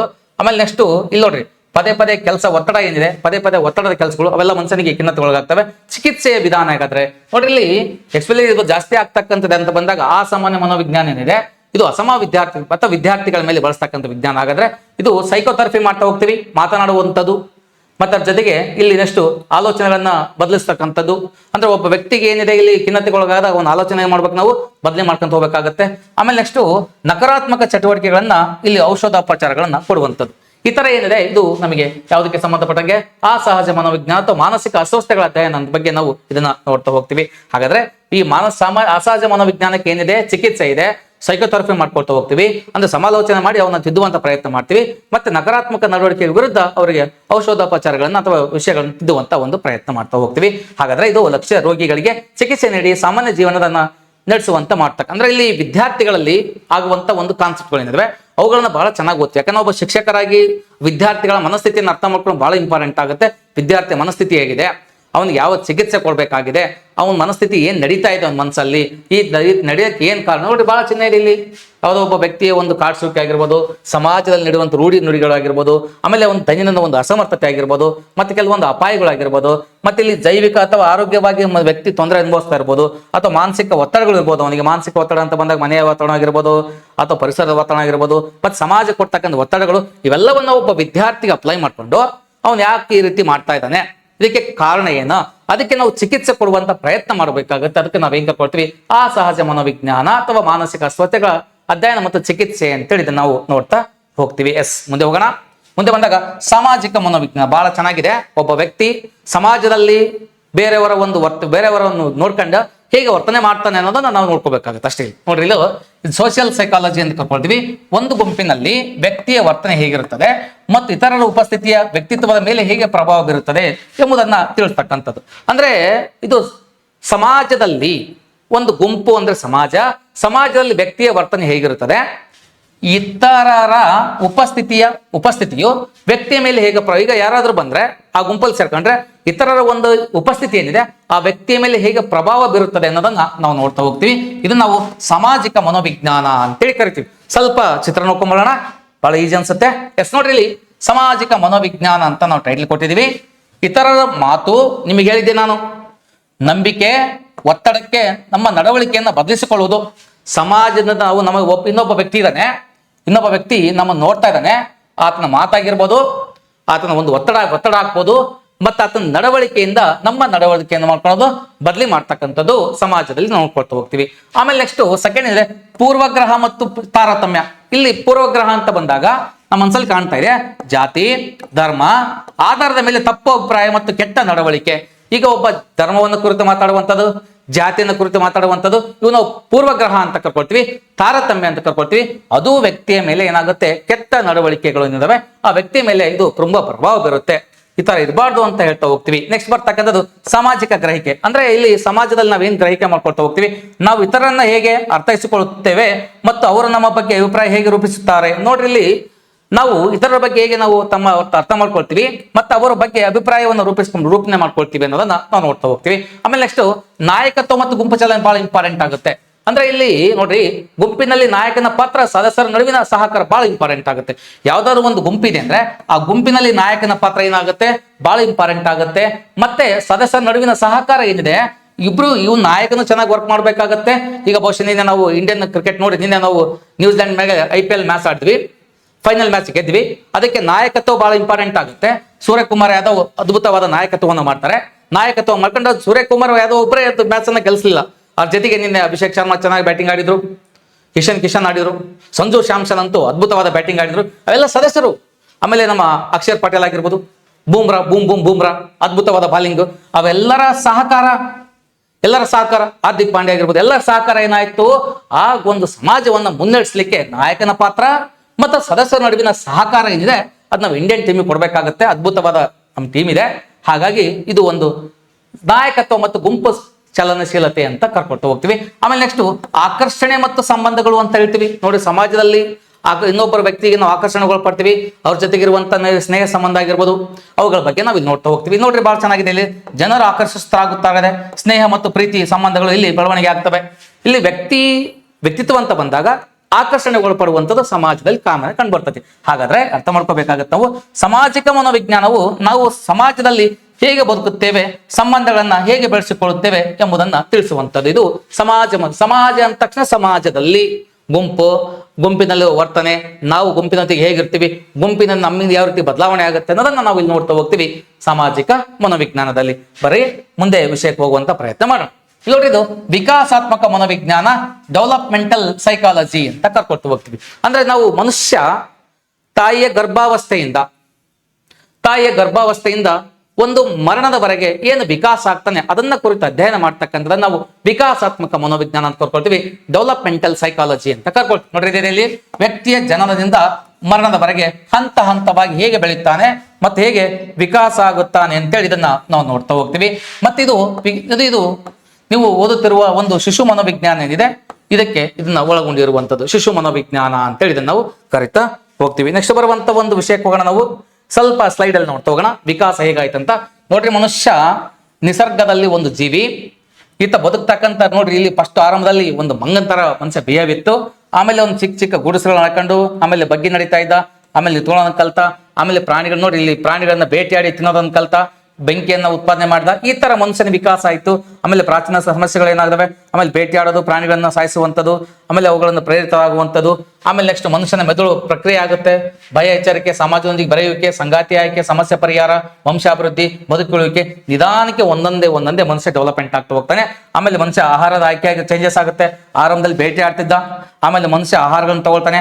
ಆಮೇಲೆ ಮನುಷ್ಯನ ಒಂದಕ್ಕೊಬ್ಬರ ಸಹಕಾರ ಎಲ್ಲ ಮನುಷ್ಯ ಬೆಳ್ತಾ ಹೋಗುತ್ತೆ. ಆಮೇಲೆ ಸಂಗಾತಿ ಆಯ್ಕೆ ಆಗಿರ್ಬೋದು, ಆಮೇಲೆ ಸಾಮಾಜಿಕ ಸ್ಥಾನಮಾನ ಆರಂಭದಲ್ಲಿ ಹೆಂಗಿತ್ತು, ಮನುಷ್ಯ ಯಾವ ರೀತಿ ಬದುಕ್ತಾನೆ, ಈ ರೀತಿ ಮನುಷ್ಯನ ಒಂದು ತಾಯಿಯ ಹೊಟ್ಟೆಯಿಂದ ಅಂದ್ರೆ ಈ ಒಂದು ಗರ್ಭಾವಸ್ಥೆಯಿಂದ ಮರಣದವರೆಗೆ ಮನುಷ್ಯನ ವಿಕಾಸಗಳು ಏನಾಗ್ತವೆ, ಈ ವಿಕಾಸವನ್ನ ಕುರಿತು ಅಧ್ಯಯನ ಮಾಡ್ತಕ್ಕಂಥದ್ದು ವಿಕಾಸಾತ್ಮಕ ಮನೋವಿಜ್ಞಾನ. ಅರ್ಥ ಮಾಡ್ಕೊಳ್ರಿ, ವಿಕಾಸ, ತಾಯಿಯ ಗರ್ಭಾವಸ್ಥೆಯಿಂದ ಮರಣದವರೆಗೆ ಏನೇನು ಮನುಷ್ಯನ ಬದಲು ಚೇಂಜ್ ಆಗ್ತಾ ಅದನ್ನೆಲ್ಲ ಓದ್ತಕ್ಕಂಥದ್ದೇ ವಿಕಾಸಾತ್ಮಕ ಮನೋವಿಜ್ಞಾನ. ಯಾಕೆಂದ್ರೆ ಈಗ ನಾವು ಯಾಕೆ ಹಿಂಗೆ ತಿಳ್ಕೊಂತೀವಿ ನೋಡ್ರಿ, ಈಗ 2 ವರ್ಷದ ಮಗುವಿನ ಮನಸ್ಥಿತಿ ಹೇಗಿದೆ, ಅವನ ವಿಕಾಸ ಯಾವ ರೀತಿ ಆಗಿದೆ, ಆಮೇಲೆ 1ನೇ ತರಗತಿಯ ಮಗುವಿನ ಮನಸ್ಥಿತಿ, 2ನೇ ತರಗತಿಯ ಮಗುವಿನ ಮನಸ್ಥಿತಿ, ಅದೇ 10ನೇ ತರಗತಿಯ ಮಗುವಿನ ಮನಸ್ಥಿತಿ ಹೆಂಗೆ ವಿಕಾಸ ಆಗುತ್ತೆ, ಯಾವ ರೀತಿ ಚೇಂಜಸ್ ಆಗಿತ್ತೆ ಅನ್ನೋದನ್ನ, ಯಾಕಂದ್ರೆ ಶಿಕ್ಷಕನಿಗೆ ಈ ಮನೋವಿಜ್ಞಾನದಲ್ಲಿ ವಿಕಾಸ ಬಹಳ ಇಂಪಾರ್ಟೆಂಟ್ ಗೊತ್ತಾಗಿರ್ಬೇಕಾಗತ್ತೆ. ಅದನ್ನ ನಾವು ಚೆನ್ನಾಗಿ ಅರ್ಥ ಮಾಡ್ಕೊಳ್ತೀವಿ. ಓಕೆನಾ, ನೆಕ್ಸ್ಟ್ ವಿಷಯಕ್ಕೆ ಹೋಗುವಂತ ಪ್ರಯತ್ನ ಮಾಡೋಣ. ಪ್ರಾಯೋಗಿಕ ಮನೋವಿಜ್ಞಾನ, ಎಕ್ಸ್ಪೆರಿಮೆಂಟಲ್ ಸೈಕಾಲಜಿ ಅಂತ ಕರ್ಕೊಳ್ತೀವಿ. ಹಾಗಾದ್ರೆ ಇದು ಪ್ರಯೋಗಾಲಯದಲ್ಲಿ ನೋಡ್ರಿ ಬಹಳ ಇಂಪಾರ್ಟೆಂಟ್. ಪ್ರಾಯೋಗಿಕ ಮನೋವಿಜ್ಞಾನ ಮತ್ತು ಪ್ರಯೋಗಾಲಯ ಬೇಕಲ್ವಾ. ಪ್ರಯೋಗಾಲಯದಲ್ಲಿ ನಿಯಂತ್ರಿತ ಪರಿಸ್ಥಿತಿಗಳಲ್ಲಿ ಒಂದು ಪ್ರಯೋಗಾಲಯ ಇದೆ, ಅದರಲ್ಲಿ ಒಂದು ನಿಯಂತ್ರಣವನ್ನ ಮಾಡ್ಕೊಂಡು, ನಿಯಂತ್ರಿತ ಬಂದ ಕಂಟ್ರೋಲ್ ಅಲ್ಲಿ ಇರುವಂತ ಒಂದು ಪರಿಸ್ಥಿತಿ ಮಾಡ್ಕೊಂಡು ಅವುಗಳಲ್ಲಿ ಪ್ರಾಣಿಗಳು ಮತ್ತು ಮಾನವರ ವರ್ತನೆಯನ್ನ ವೈಜ್ಞಾನಿಕವಾಗಿ ಪರೀಕ್ಷೆ ಮಾಡೋದು. ಒಂದು ಪ್ರಯೋಗಾಲಯದಲ್ಲಿ ನಿಯಂತ್ರಿತ ಒಂದು ಪರಿಸ್ಥಿತಿಯನ್ನು ಕ್ರಿಯೇಟ್ ಮಾಡ್ಕೊಂಡು ಪ್ರಾಣಿಗಳ ಒಂದು ಮನುಷ್ಯರ ಮತ್ತು ವೈಜ್ಞಾನಿಕ ವರ್ತನೆಯನ್ನ ನಾವು ಅಧ್ಯಯನ ಮಾಡ್ತಕ್ಕಂಥದ್ದು ಅಂತ ಕರ್ಕೊಳ್ತೀವಿ. ಹಾಗಾದ್ರೆ ಸ್ವಲ್ಪ ಇಮೇಜಿಗೆ ಬರ್ರಿ. ಪ್ರಾಯೋಗಿಕ ಮನೋವಿಜ್ಞಾನ ವಿಷಯಗಳು ಮತ್ತು ವಿಧಾನಗಳು. ಹಾಗಾದ್ರೆ ಪ್ರಾಯೋಗಿಕ ಮನೋವಿಜ್ಞಾನ ಬಂದಾಗ ಇದು ಸಂವೇದನೆ ಮತ್ತು ಪ್ರತ್ಯಕ್ಷ ಅನುಭವ ಪಂಚೇಂದ್ರಿಯಗಳನ್ನು ಬಳಸ್ಕೊಂಡು ಒಬ್ಬ ವ್ಯಕ್ತಿ ಹೇಗೆ ನಾವು ಅದನ್ನ ಕಲಿತಾ ಹೋಗ್ತೀವಿ, ಚಿಂತನೆಯನ್ನು ಮಾಡ್ತಾ ಹೋಗ್ತೀವಿ ಮತ್ತು ನಿರ್ಧಾರವನ್ನ ಮಾಡ್ತಾ ಹೋಗ್ತೀವಿ. ಯಾವ್ದು ಸರಿ ಇದೆ, ಯಾವ್ದು ತಪ್ಪಿದೆ ನೋಡ್ರಿ. ಹಾಗಾದ್ರೆ ಇಲ್ಲಿ ನಮಗೆ ಕೆಲವೊಂದು ಕಾನ್ಸೆಪ್ಟ್ ನಮಗೆ ಕಾಣ್ತದೆ. ಸಮಸ್ಯೆಗೆ ಪರಿಹಾರವನ್ನು ಕಂಡುಕೊಳ್ತಕ್ಕಂಥದ್ದು. ಮತ್ತೆ ಆಮೇಲೆ ಸಂಶೋಧನಾ ವಿಧಾನಗಳಂತ ಬಂದಾಗ ಪರಿವೀಕ್ಷಣೆ ನೋಡ್ತಕ್ಕಂಥದ್ದು, ಪರಿಕಲ್ಪನೆ ಅಂತ ಬಂದಾಗ ರೂಪಿಸುವುದು, ನೋಡುವುದು, ರೂಪಣೆ ಮಾಡೋದು, ಪ್ರಯೋಗ ಮಾಡೋದು, ದತ್ತಾಂಶ ಮತ್ತು ವಿಶ್ಲೇಷಣೆನ ರೆಡಿ ಮಾಡ್ತಕ್ಕಂಥದ್ದು. ಅದ್ರ ಜೊತೆಗೆ ಕಲಿಕೆ ಮತ್ತು ಸ್ಮರಣೆ ಅನ್ನೋದು ಬಹಳ ಇಂಪಾರ್ಟೆಂಟ್ ಆಗುತ್ತೆ. ಮಾಹಿತಿನ ಸಂಗ್ರಹಿಸಿ ಮತ್ತು ಪುನಃ ಸ್ಮರಣೆ ಮಾಡ್ಕೊಳ್ತಕ್ಕಂಥದ್ದು. ಒಂದು ವಿಷಯವನ್ನು ಕಲಿತೀವಿ, ಮಾಹಿತಿನ ಸಂಗ್ರಹಣೆ ಮಾಡ್ಕೊಳ್ತೀವಿ, ಮತ್ತೆ ಪುನಃ ಸ್ಮರಣೆ ಮಾಡ್ಕೊಳ್ತೀವಿ, ಮತ್ತೆ ಅದನ್ನ ಪ್ರೇರಣೆ ಪಡ್ಕೊಂಡು ಮತ್ತೆ ಮೂವ್ ಆಗ್ತಾ ಹೋಗ್ತೀವಿ. ಇಲ್ಲಿ ನೋಡ್ರಿ, ನಾವು ಮನುಷ್ಯ ಯೋಚನೆ ಮಾಡ್ತಕ್ಕಂಥದ್ದು, ಮನುಷ್ಯನಿಗೆ ಗುರಿ ಇರುತ್ತೆ, ಮತ್ತೆ ಮನುಷ್ಯ ಒಂದು ಗುರಿಯನ್ನ ರೀಚ್ ಆಗ್ತಾ ಹೋಗ್ತಾನೆ. ಆ ರೀತಿ ಮತ್ತೆ ಮನುಷ್ಯನಿಗೆ ಅಂತಿಮವಾಗಿ ಗೋಲನ್ನು ಸಾಧನೆ ಮಾಡ್ತಾನೆ. ಈ ರೀತಿಯಾಗಿ ಏನಿದೆ, ಇದು ಪ್ರಯೋಗವನ್ನ ಮನೋವಿಜ್ಞಾನ ಅಥವಾ ಇದನ್ನ ಪ್ರಾಯೋಗಿಕ ಮನೋವಿಜ್ಞಾನ. ಮತ್ತೆ ನಾವೇನ ತರ್ಕೊಳ್ತಾ ಹೋಗ್ತೀವಿ ಅಂತ ಬಂದಾಗ ಇದು ನೋಡ್ರಿ ಎಕ್ಸ್ಪೆರಿಮೆಂಟಲ್ ಸೈಕಾಲಜಿ ಅಂತ. ಪ್ರಯೋಗಾಲಯದಲ್ಲಿ ನಿಯಂತ್ರಿತ ವ್ಯಕ್ತಿಗಳ ಒಂದು ವರ್ತನೆ ಅಧ್ಯಯನ ಮಾಡಿ, ಅಂದ್ರೆ ನಿಯಂತ್ರಿತ ನೋಡ್ರಿ ಪ್ರಯೋಗಾಲಯಗಳಲ್ಲಿ ನಿಯಂತ್ರಿತ ಪರಿಸ್ಥಿತಿಗಳಲ್ಲಿ ಪ್ರಾಣಿಗಳ ಮತ್ತು ಮಾನವರ ವರ್ತನೆಯನ್ನು ವೈಜ್ಞಾನಿಕವಾಗಿ ಅಧ್ಯಯನ ಮಾಡೋದು ಅಂತೇಳಿ ಇದನ್ನು ನಾವು ಕರ್ಕೊಳ್ತಾ ಹೋಗ್ತೀವಿ. ಒಂದು ಪ್ರಯೋಗಾಲಯದಲ್ಲಿ ನಿಯಂತ್ರಿತ ವ್ಯಕ್ತಿಯ ವರ್ತನೆಯನ್ನು ಅಧ್ಯಯನ ಮಾಡುವಂತ ಒಂದು ಕಾನ್ಸೆಪ್ಟ್ ಆಗುತ್ತೆ. ನೆಕ್ಸ್ಟ್ ಬರುವಂತದ್ದು ಶಾರೀರಿಕ ಮನೋವಿಜ್ಞಾನ ಅಂತೀವಿ ಅಥವಾ ಸೈಕಾಲಜಿಕಲ್ ನೋಡ್ರಿ, ಅಥವಾ ನಾವು ಇದನ್ನ ಏನ್ ಕರ್ತೀವಿ ಫಿಸಿಕಾಲಜಿಕಲ್. ಇದು ನೋಡ್ರಿ ಶಾರೀರಿಕ ಮನೋವಿಜ್ಞಾನ ಅಂದ್ರೆ ಇದು ಫಿಸಿಯೋಲಾಜಿಕಲ್ ಸೈಕಾಲಜಿ ಅಂತ ಕರ್ಕೊಳ್ತೀವಿ. ಹಾಗಾದ್ರೆ ಏನಾಗಾದ್ರೆ ಫಿಸಿಯೋಲಾಜಿಕಲ್ ಸೈಕಾಲಜಿ ಅಂತ ಬಂದಾಗ ಮೆದುಳು, ನರಮಂಡಲ ಮತ್ತು ಹಾರ್ಮೋನ್ಗಳು ನಮ್ಮ ವರ್ತನೆಯ ಮೇಲೆ ಹೇಗೆ ಪ್ರಭಾವ ಬೀರುತ್ತವೆ ಎಂಬುದನ್ನ ಕುರಿತು ಅಧ್ಯಯನ ಮಾಡ್ತಕ್ಕಂಥದ್ದು. ಹಾಗಾದ್ರೆ ಸ್ವಲ್ಪ ವಿಷಯಕ್ಕೆ ಹೋಗೋಣ. ನೋಡ್ರಿ, ನಮ್ಮ ಮೆದುಳು ಏನಿದೆ, ಮೆದುಳು ಮತ್ತು ಅದರ ಕಾರ್ಯಗಳು ನಮ್ಮ ವರ್ತನೆ ಮೇಲೆ ಹೇಗೆ ಎಫೆಕ್ಟ್ ಆಗ್ತವೆ. ನೆನಪು ಮೆದುಳಲ್ಲೇ ಬರುತ್ತೆ, ಭಾವನೆಗಳು ಮೆದುಳಲ್ಲಿ ನೋಡ್ಕೊಳ್ತೀವಿ, ಮಾತು ಯೋಚನೆ ಮಾಡಿ ಮಾತಾಡ್ತೀವಿ, ನಿರ್ಧಾರಗಳನ್ನ ನಾವು ಮೆದುಳಿನ ಯೋಚನೆ ಮಾಡ್ತಾ ಹೋಗ್ತೀವಿ, ಮೆದುಳಿನ ವಿಭಾಗಗಳು ಮತ್ತೆ ನಿಯಂತ್ರಣ ಮಾಡ್ತವೆ. ನೋಡ್ರಿ, ಇವೆಲ್ಲವನ್ನ ಮೆದುಳೇ ನಿಯಂತ್ರಣ ಮಾಡುತ್ತೆ. ನೆನಪಾಗಿರ್ಬೋದು, ಅವ್ ನೋಡ್ರಿ ನೆನಪಾಗಿಲ್ಲ ಅನ್ಕೊಡ್ರಿ, ಮೆದುಳಲ್ಲಿ ಏನಿದೆ ಅಂತ ಕೇಳ್ತೀವಿ, ತಲೆಯಲ್ಲಿ ಮೆದುಳು ಇದನ್ನ ಅಥವಾ ಇಲ್ವಾ ಅಂತ ಕೇಳ್ತೀವಿ. ಯಾರೋ ಒಂದು ವಿದ್ಯಾರ್ಥಿ ಏನಾದ್ರು ತಪ್ಪು ಮಾಡಿದಾಗ ನಾವು ನಿನ್ನೆನ ಹೇಳ್ಕೊಟ್ಟಿರ್ತೀವಿ ಕಾನ್ಸೆಪ್ಟ್ಗಳು, ಮತ್ತೆ ಚೆನ್ನಾಗಿರ್ತೀವಿ. ತಲೆಯಲ್ಲಿ ಮೆದುಳಿಲ್ವಾ ನಿಮಗೆ? ಯಾಕಂದ್ರೆ ಮೆದುಳಿದ್ರೆ ಮನುಷ್ಯನಿಗೆ ಏನ್ ಬರುತ್ತೆ, ಮೆದುಳಿಲ್ಲ ಮನುಷ್ಯ ಇರೋಕೆ ಸಾಧ್ಯ ಇಲ್ಲ. ಹಾಗಾಗಿ ನೆನಪು ಬೇಕೋ, ಭಾವನೆ ಬೇಕೋ, ಮಾತುಗಳು ಈಗ ಹಿಂಗ್ ಬೇಕಾದ್ರೆ ಮಾತಾಡುವಾಗ ನಾವು ಫ್ರೆಂಡ್ಸ್ ಹತ್ರ ಮಾತಾಡ್ತೀವಿ, ಏನ್ ಮಾತಾಡ್ತಾ ಇದೀಯ, ಮೆದುಳಿಲ್ವಾ ನಿನಗೆ? ಯಾಕೆಂದ್ರೆ ಮಾತುಗಳು ಮೆದುಳಿನ ಬರ್ತವೆ. ನೆಕ್ಸ್ಟ್ ನಿರ್ಧಾರಗಳನ್ನ ತಗೊಳ್ತೀವಿ, ಹೆಂಗ್ ಬೇಕು ನಿರ್ಧಾರ, ಮೆದುಳಿಲ್ವಾ ನಿನಗೆ, ಬುದ್ಧಿ ಇಲ್ವಾ, ಹೆಂಗ್ ಬೇಕು ಯೋಚನೆ ಮಾಡ್ತೀವಿ, ಹೆಂಗ್ ನಿರ್ಧಾರ ತಗೊಳ್ತೀವಿ ಅಂತ ಕೇಳ್ತೀವಿ. ಹಾಗಾಗಿ ಮೆದುಳಿನ ಭಾಗಗಳಲ್ಲಿ ಕೆಲಸ ಮಾಡ್ತಾ ಹೋಗ್ತವೆ. ನೆಕ್ಸ್ಟ್ ನರಮಂಡಲ, ಮನುಷ್ಯನಿಗೆ ನರಮಂಡಲ ಬಹಳ ಇಂಪಾರ್ಟೆಂಟ್ ಶಾರೀರಿಕ ಮನೋವಿಜ್ಞಾನದಲ್ಲಿ. ಹಾಗಾದ್ರೆ ನರಕೋಶಗಳ ಮಾಹಿತಿ ಮತ್ತು ಸಂದೇಶಗಳನ್ನ ವೇಗವಾಗಿ ರವಾನಿಸ್ತವೆ. ನೆಕ್ಸ್ಟ್ ಅಂತಃಸ್ರಾವಕ ಗ್ರಂಥಗಳು ಮತ್ತು ಹಾರ್ಮೋನ್ಗಳು ಅಂತ ಕರ್ಕೊಳ್ತೀವಿ. ಹಾಗಾದ್ರೆ ಹಾರ್ಮೋನ್ಗಳು ಭಾವನೆಗಳನ್ನ, ಹಸಿವುಗಳನ್ನ ಮತ್ತು ನಿದ್ರೆಯ ಮೇಲೆ ಪರಿಣಾಮ ಬೀರುವಂತ ಕೆಲಸ ಮಾಡ್ತವೆ. ಹಾಗಾಗಿ ಅನುವಂಶೀಯತೆ ಬಹಳ ಇಂಪಾರ್ಟೆಂಟ್ ಆಗುತ್ತೆ ಶಾರೀರಿಕ ಅಂತ ಬಂದಾಗ. ಜೀನ್ಗಳು, ಗುಣಾಣುಗಳು ಅಂತ ಹೆಂಗ್ ಕರಿತೀವಿ, ಗುಣಾಣುಗಳ ಇವು ಬುದ್ಧಿವಂತಿಕೆ ಮತ್ತು ಕೆಲವು ಕಾಯ್ದೆಗಳನ್ನ ನಿರ್ಧಾರ ಮಾಡ್ತವ್ರಿ. ಈಗ ತಂದೆ ತಾಯಿಯಿಂದ ಬರುವಂತ ಗುಣಾಣುಗಳಾಗಿರ್ಬೋದು, ಇವು ಅನುವಂಶತೆಯಿಂದ ಬರ್ತಕ್ಕಂಥ ಗುಣಾಣುಗಳಾಗಿರ್ಬೋದು, ವ್ಯಕ್ತಿಯ ಮೇಲೆ ತುಂಬಾ ಎಫೆಕ್ಟ್ ಅನ್ನ ಬೀಳ್ತವೆ. ಎಸ್ಪೆಷಲಿ ಇಲ್ಲಿ ನೋಡ್ರಿ, ತಂದೆ ತಾಯಿಯಿಂದ ಬರುವಂತ ಗುಣಾಣುಗಳು 50% ಆದ್ರೆ, ತಾತ ಅಜ್ಜಿಯಿಂದ ಬರ್ತಂತ ಗುಣಾಣುಗಳು 1/4 ಅಂತ ಕರ್ಕೊಳ್ತೀವಿ. ಮುತ್ತಾತ ಮತ್ತು ಮುತ್ತಜ್ಜಿಯಿಂದ ಬರ್ತಕ್ಕಂಥ ಗುಣಾಣುಗಳು ಎಷ್ಟಂದ್ರೆ 1/8 ಅಂತ ಕರ್ಕೊಳ್ತಾ ಹೋಗ್ತೀವಿ. ಆಮೇಲೆ ಅವನ್ನ ಸಪರೇಟ್ ಆಗಿ ನಾವು ನೋಡ್ತಾ ಹೋಗ್ತೀವಿ. ತಂದೆ ನೋಡ್ರಿ, ಇವು ಜೀನ್ಗಳು ಏನಿದೆ ವ್ಯಕ್ತಿಯ ಕಾಯಿಲೆ ಮತ್ತು ನಿರ್ಧಾರ ಮಾಡ್ತವೆ. ಶಾರೀರಿಕ ಮನೋವಿಜ್ಞಾನ ಏನಿದೆ, ಇದು ದೇಹ ಮತ್ತು ಮನಸ್ಸಿನ ನಡುವಿನ ಸೇತುವೆ ಆಗಿದೆ. ಅಂದ್ರೆ ಇದು ನೋಡ್ರಿ, ಉತ್ತಮವಾದ ದೇಹದಲ್ಲಿ ಇಲ್ಲಿ ಅರ್ಥ ಮಾಡ್ಕೋಬೇಕು, ಉತ್ತಮವಾದ ಮನಸ್ಸು ಇರುತ್ತದೆ ಅಂತ. ಹಾಗಾಗಿ ಉತ್ತಮವಾದ ದೇಹದಲ್ಲಿ ಉತ್ತಮವಾದ ಮನಸ್ಸು ಇರುತ್ತದೆ. ಹಾಗಾಗಿ ದೇಹ ಅನ್ನೋದು ಮನಸ್ಸಿನ ಮೇಲೆ ತುಂಬಾ ಎಫೆಕ್ಟ್ ಆಗುತ್ತೆ. ಹಾಗಾಗಿ ಮನುಷ್ಯನಿಗೆ ಪಂಚೇಂದ್ರಿಯಗಳ ಜೈವಿಕ ಕ್ರಿಯೆ ಏನಿದೆ ಇದು ಬಹಳ ಇಂಪಾರ್ಟೆಂಟ್ ಆಗುತ್ತೆ. ಇಂದ್ರಿಯಗಳನ್ನ ಹೊರಗಿನ ಜಗತ್ತನ್ನ, ಮಾಹಿತಿಯನ್ನ, ಮಾನಸಿಕವಾಗಿ ಅನುಭವಗಳನ್ನ ಪರಿವರ್ತನೆ ಮಾಡ್ತಕ್ಕಂಥ ಕೆಲಸ ಮಾಡುತ್ತೆ ಪಂಚೇಂದ್ರಿಯಗಳು. ಹಾಗಾಗಿ ಇದು ಸಾಮಾನ್ಯ ಮನೋವಿಜ್ಞಾನವು ನಮ್ಮ ವರ್ತನೆಯ ಮೂಲ ತತ್ವಗಳನ್ನ ವಿವರಿಸುತ್ತೆ. ಹಾಗಾಗಿ ಅರ್ಥ ಮಾಡ್ಕೊಳ್ರಿ, ಶಾರೀರಿಕ ಮನೋವಿಜ್ಞಾನವನ್ನ ನಾವು ಶಿಕ್ಷಕರಾದ ತುಂಬಾ ಚೆನ್ನಾಗಿ ತಿಳ್ಕೊಬೇಕಾಗತ್ತೆ. ಯಾಕಂದ್ರೆ ಆಯಾ ವಯಸ್ಸಲ್ಲಿ ಆಯಾ ಮಕ್ಕಳಿಗೆ ಆಗ್ತಕ್ಕಂಥ ಒಂದು ಶಾರೀರಿಕ ಬದಲಾವಣೆ ಆಗಿರ್ಬೋದು, ಶಾರೀರಿಕ ಕಾಯಿಲೆಗಳಾಗಿರ್ಬೋದು, ಅವುಗಳನ್ನ ಪರಿಹಾರ ಕಂಡ್ಕೊಳ್ತಕ್ಕಂಥದ್ದು, ಅವನ್ನ ಪತ್ತೆ ಹಚ್ಚಿ ಪರಿಹಾರವನ್ನು ಕಂಡ್ಕೊಳ್ತಕ್ಕಂಥ ಒಂದು ಕ್ರಿಯೆ ಯಾರಿಗೆ ಬೇಕಾಗುತ್ತೆ, ಶಿಕ್ಷಕರಿಗೆ ಬೇಕಾಗುತ್ತೆ. ಹಾಗಾಗಿ ಮೆದುಳು, ಅದರ ಕಾರ್ಯಗಳು ಮತ್ತು ನರಮಂಡಲ ಏನ್ ಕೆಲಸ ಮಾಡುತ್ತೆ, ಅದ್ರ ಜೊತೆಗೆ ಅಂತಃಸ್ರಾವದ ಗ್ರಂಥಗಳು ಅಂದ್ರೆ ಇಲ್ಲಿ ನೀವು ಅರ್ಥ ಮಾಡ್ಕೊಳ್ರಿ, ಕೆಲವೊಂದು ಭಾವನೆಗಳ ಹಸುವಾಗಿರ್ಬೋದು, ನಿದ್ರೆ ಆಗಿರ್ಬೋದು. ಮಗು ನಿದ್ರೆ ಮಾಡ್ತಾ ಇರ್ತೈತಿ, ಕಾರಣ ನೋಡ್ಕೋಬೇಕಾಗುತ್ತೆ. ಯಾಕೆ ನಿದ್ರೆ ಮಾಡ್ತಾ ಇದ್ದಾನೆ? ಮನುಷ್ಯ ನಿದ್ರೆ ಬೇಕು, ಆದ್ರೆ ನಿದ್ರೆಗೂ ಸಹಿತ ಒತ್ತಡ ಇರುತ್ತೆ. ಆಮೇಲೆ ನೆಕ್ಸ್ಟ್ ಅನುವಂಶೀಯತೆ, ಇದು ಬಹಳ ಇಂಪಾರ್ಟೆಂಟ್. ಮಗು ಸ್ವಲ್ಪ ಮಂದ ಮಗು ಇರುತ್ತೆ. ಮಂದ ಮಗು ಇರೋ ಕಾರಣ ಏನಾಗೋದು, ಎಲ್ಲ ಮಗುನಿಗೆ ಒಂದ್ಸರಿ ನಾವು ಶಿಕ್ಷೆ ಒಳಪಡಿಸೋದ್ರ ಮೂಲಕವಾಗಿ ಮಗುಗೆ ತಿಂದ್ಕೊಡಕ್ಕಾಗಲ್ಲ. ಯಾಕಂದ್ರೆ ಆ ಮಗು ಮಂದ ಮಗು ಇದೆ ಅಂದ್ರೆ ಇಲ್ಲಿ ತಂದೆ ತಾಯಿಯಿಂದ ಬರುವಂತ ಒಂದು ಜೀನ್ಗಳೇನಿದೆ, ಗುಣಾಣುಗಳಿದೆ, ಆ ತರ ಕೆಲಸವನ್ನ ಮಾಡ್ತಾ ಇರ್ತವೆ. ಅದನ್ನೆಲ್ಲ ನಾವು ವ್ಯಕ್ತಿಯನ್ನ ಚೆನ್ನಾಗಿ ಕಡಿಮೆ ಮಾಡ್ಕೊಂಡು ಆ ವ್ಯಕ್ತಿಯ ವಿಷಯಗಳನ್ನ ಮುಂದುವರೆದ ಒಂದು ಅದ್ರಲ್ಲಿ ಇರುವಂತಹ ಸಮಸ್ಯೆಗಳ ಪರಿಹಾರ ಕಂಡುಕೊಳ್ಳತಕ್ಕಂಥ ಕೆಲಸವನ್ನ ಶಿಕ್ಷಕ ಮಾಡ್ಕೋಬೇಕಾಗುತ್ತೆ. ಮತ್ತೆ ಪಂಚೇಂದ್ರಗಳ ಜೈವಿಕ ಕ್ರಿಯೆಯನ್ನು ಸಹಿತ ಶಿಕ್ಷಕ ಬಹಳ ಚೆನ್ನಾಗಿ ತಿಳ್ಕೊಬೇಕಾಗುತ್ತೆ. ಬನ್ನಿ ಮುಂದೆ ಹೋಗುವಂತ ಪ್ರಯತ್ನ ಮಾಡೋಣ.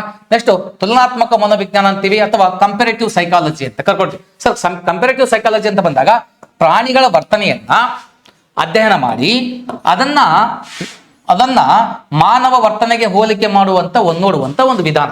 ನೋಡಿ, ಕಂಪೇರ್ ಮಾಡ್ಕೊಡ್ತಕ್ಕಂಥದ್ದು ಅಂದ್ರೆ ಪ್ರಾಣಿಯ ವರ್ತನೆಗಳು ಹೆಂಗಿದಾವೆ ಮತ್ತು ಮನುಷ್ಯನ ವರ್ತನೆ ಹೆಂಗಿದೆ ಅಂದ್ರೆ ವ್ಯಕ್ತಿಯಿಂದ ವ್ಯಕ್ತಿಯ ವರ್ತನೆಗಳು ವ್ಯತ್ಯಾಸ ಆಗ್ತವ್ರಿ. ಅದಕ್ಕೆ ನಾವು ಡಿಫರೆಂಟ್ ಇದೆ ಇಲ್ಲಿ. ಈಗ ನಂದೇ ವಯಸ್ಸಿನ ವ್ಯಕ್ತಿಯ ವರ್ತನೆ ಇನ್ನೊಬ್ಬ ವ್ಯಕ್ತಿಯ ವಯಸ್ಸಿನ ವರ್ತನೆ ಡಿಫರೆಂಟ್ ಆಗ್ತಾ ಹೋಗುತ್ತೆ. 9 ವರ್ಷದ ಮಗುವಿನ ವರ್ತನೆ ಇನ್ನೊಂದು 9 ವರ್ಷದ ಮಗುವಿನ ವರ್ತನೆಗೆ ತುಂಬಾ ವ್ಯತ್ಯಾಸ ಇರುತ್ತೆ. ಕಾರಣ ಅದಕ್ಕೆ ಬಹಳ ಅನುವಂಶೀಯ ಪ್ರಭಾವ ತುಂಬಾ ಇರುತ್ತೆ, ಪರಿಸರದ ಪ್ರಭಾವವನ್ನು ಸಹ ತುಂಬಾ ಇರುತ್ತೆ. ಅದಕ್ಕೆ ಕಾರಣಗಳನ್ನ ನಾವು ಮುಂದೆ ನೋಡ್ತಾ ಹೋಗ್ತೀವಿ. ಇದು ನಾವು ತುಲನಾತ್ಮಕ ಅಂದ್ರೆ ಕಂಪೇರೇಟಿವ್ ಸೈಕಾಲಜಿನ ನೋಡ್ಕೊಳ್ತಾ ಹೋಗ್ತೀವಿ.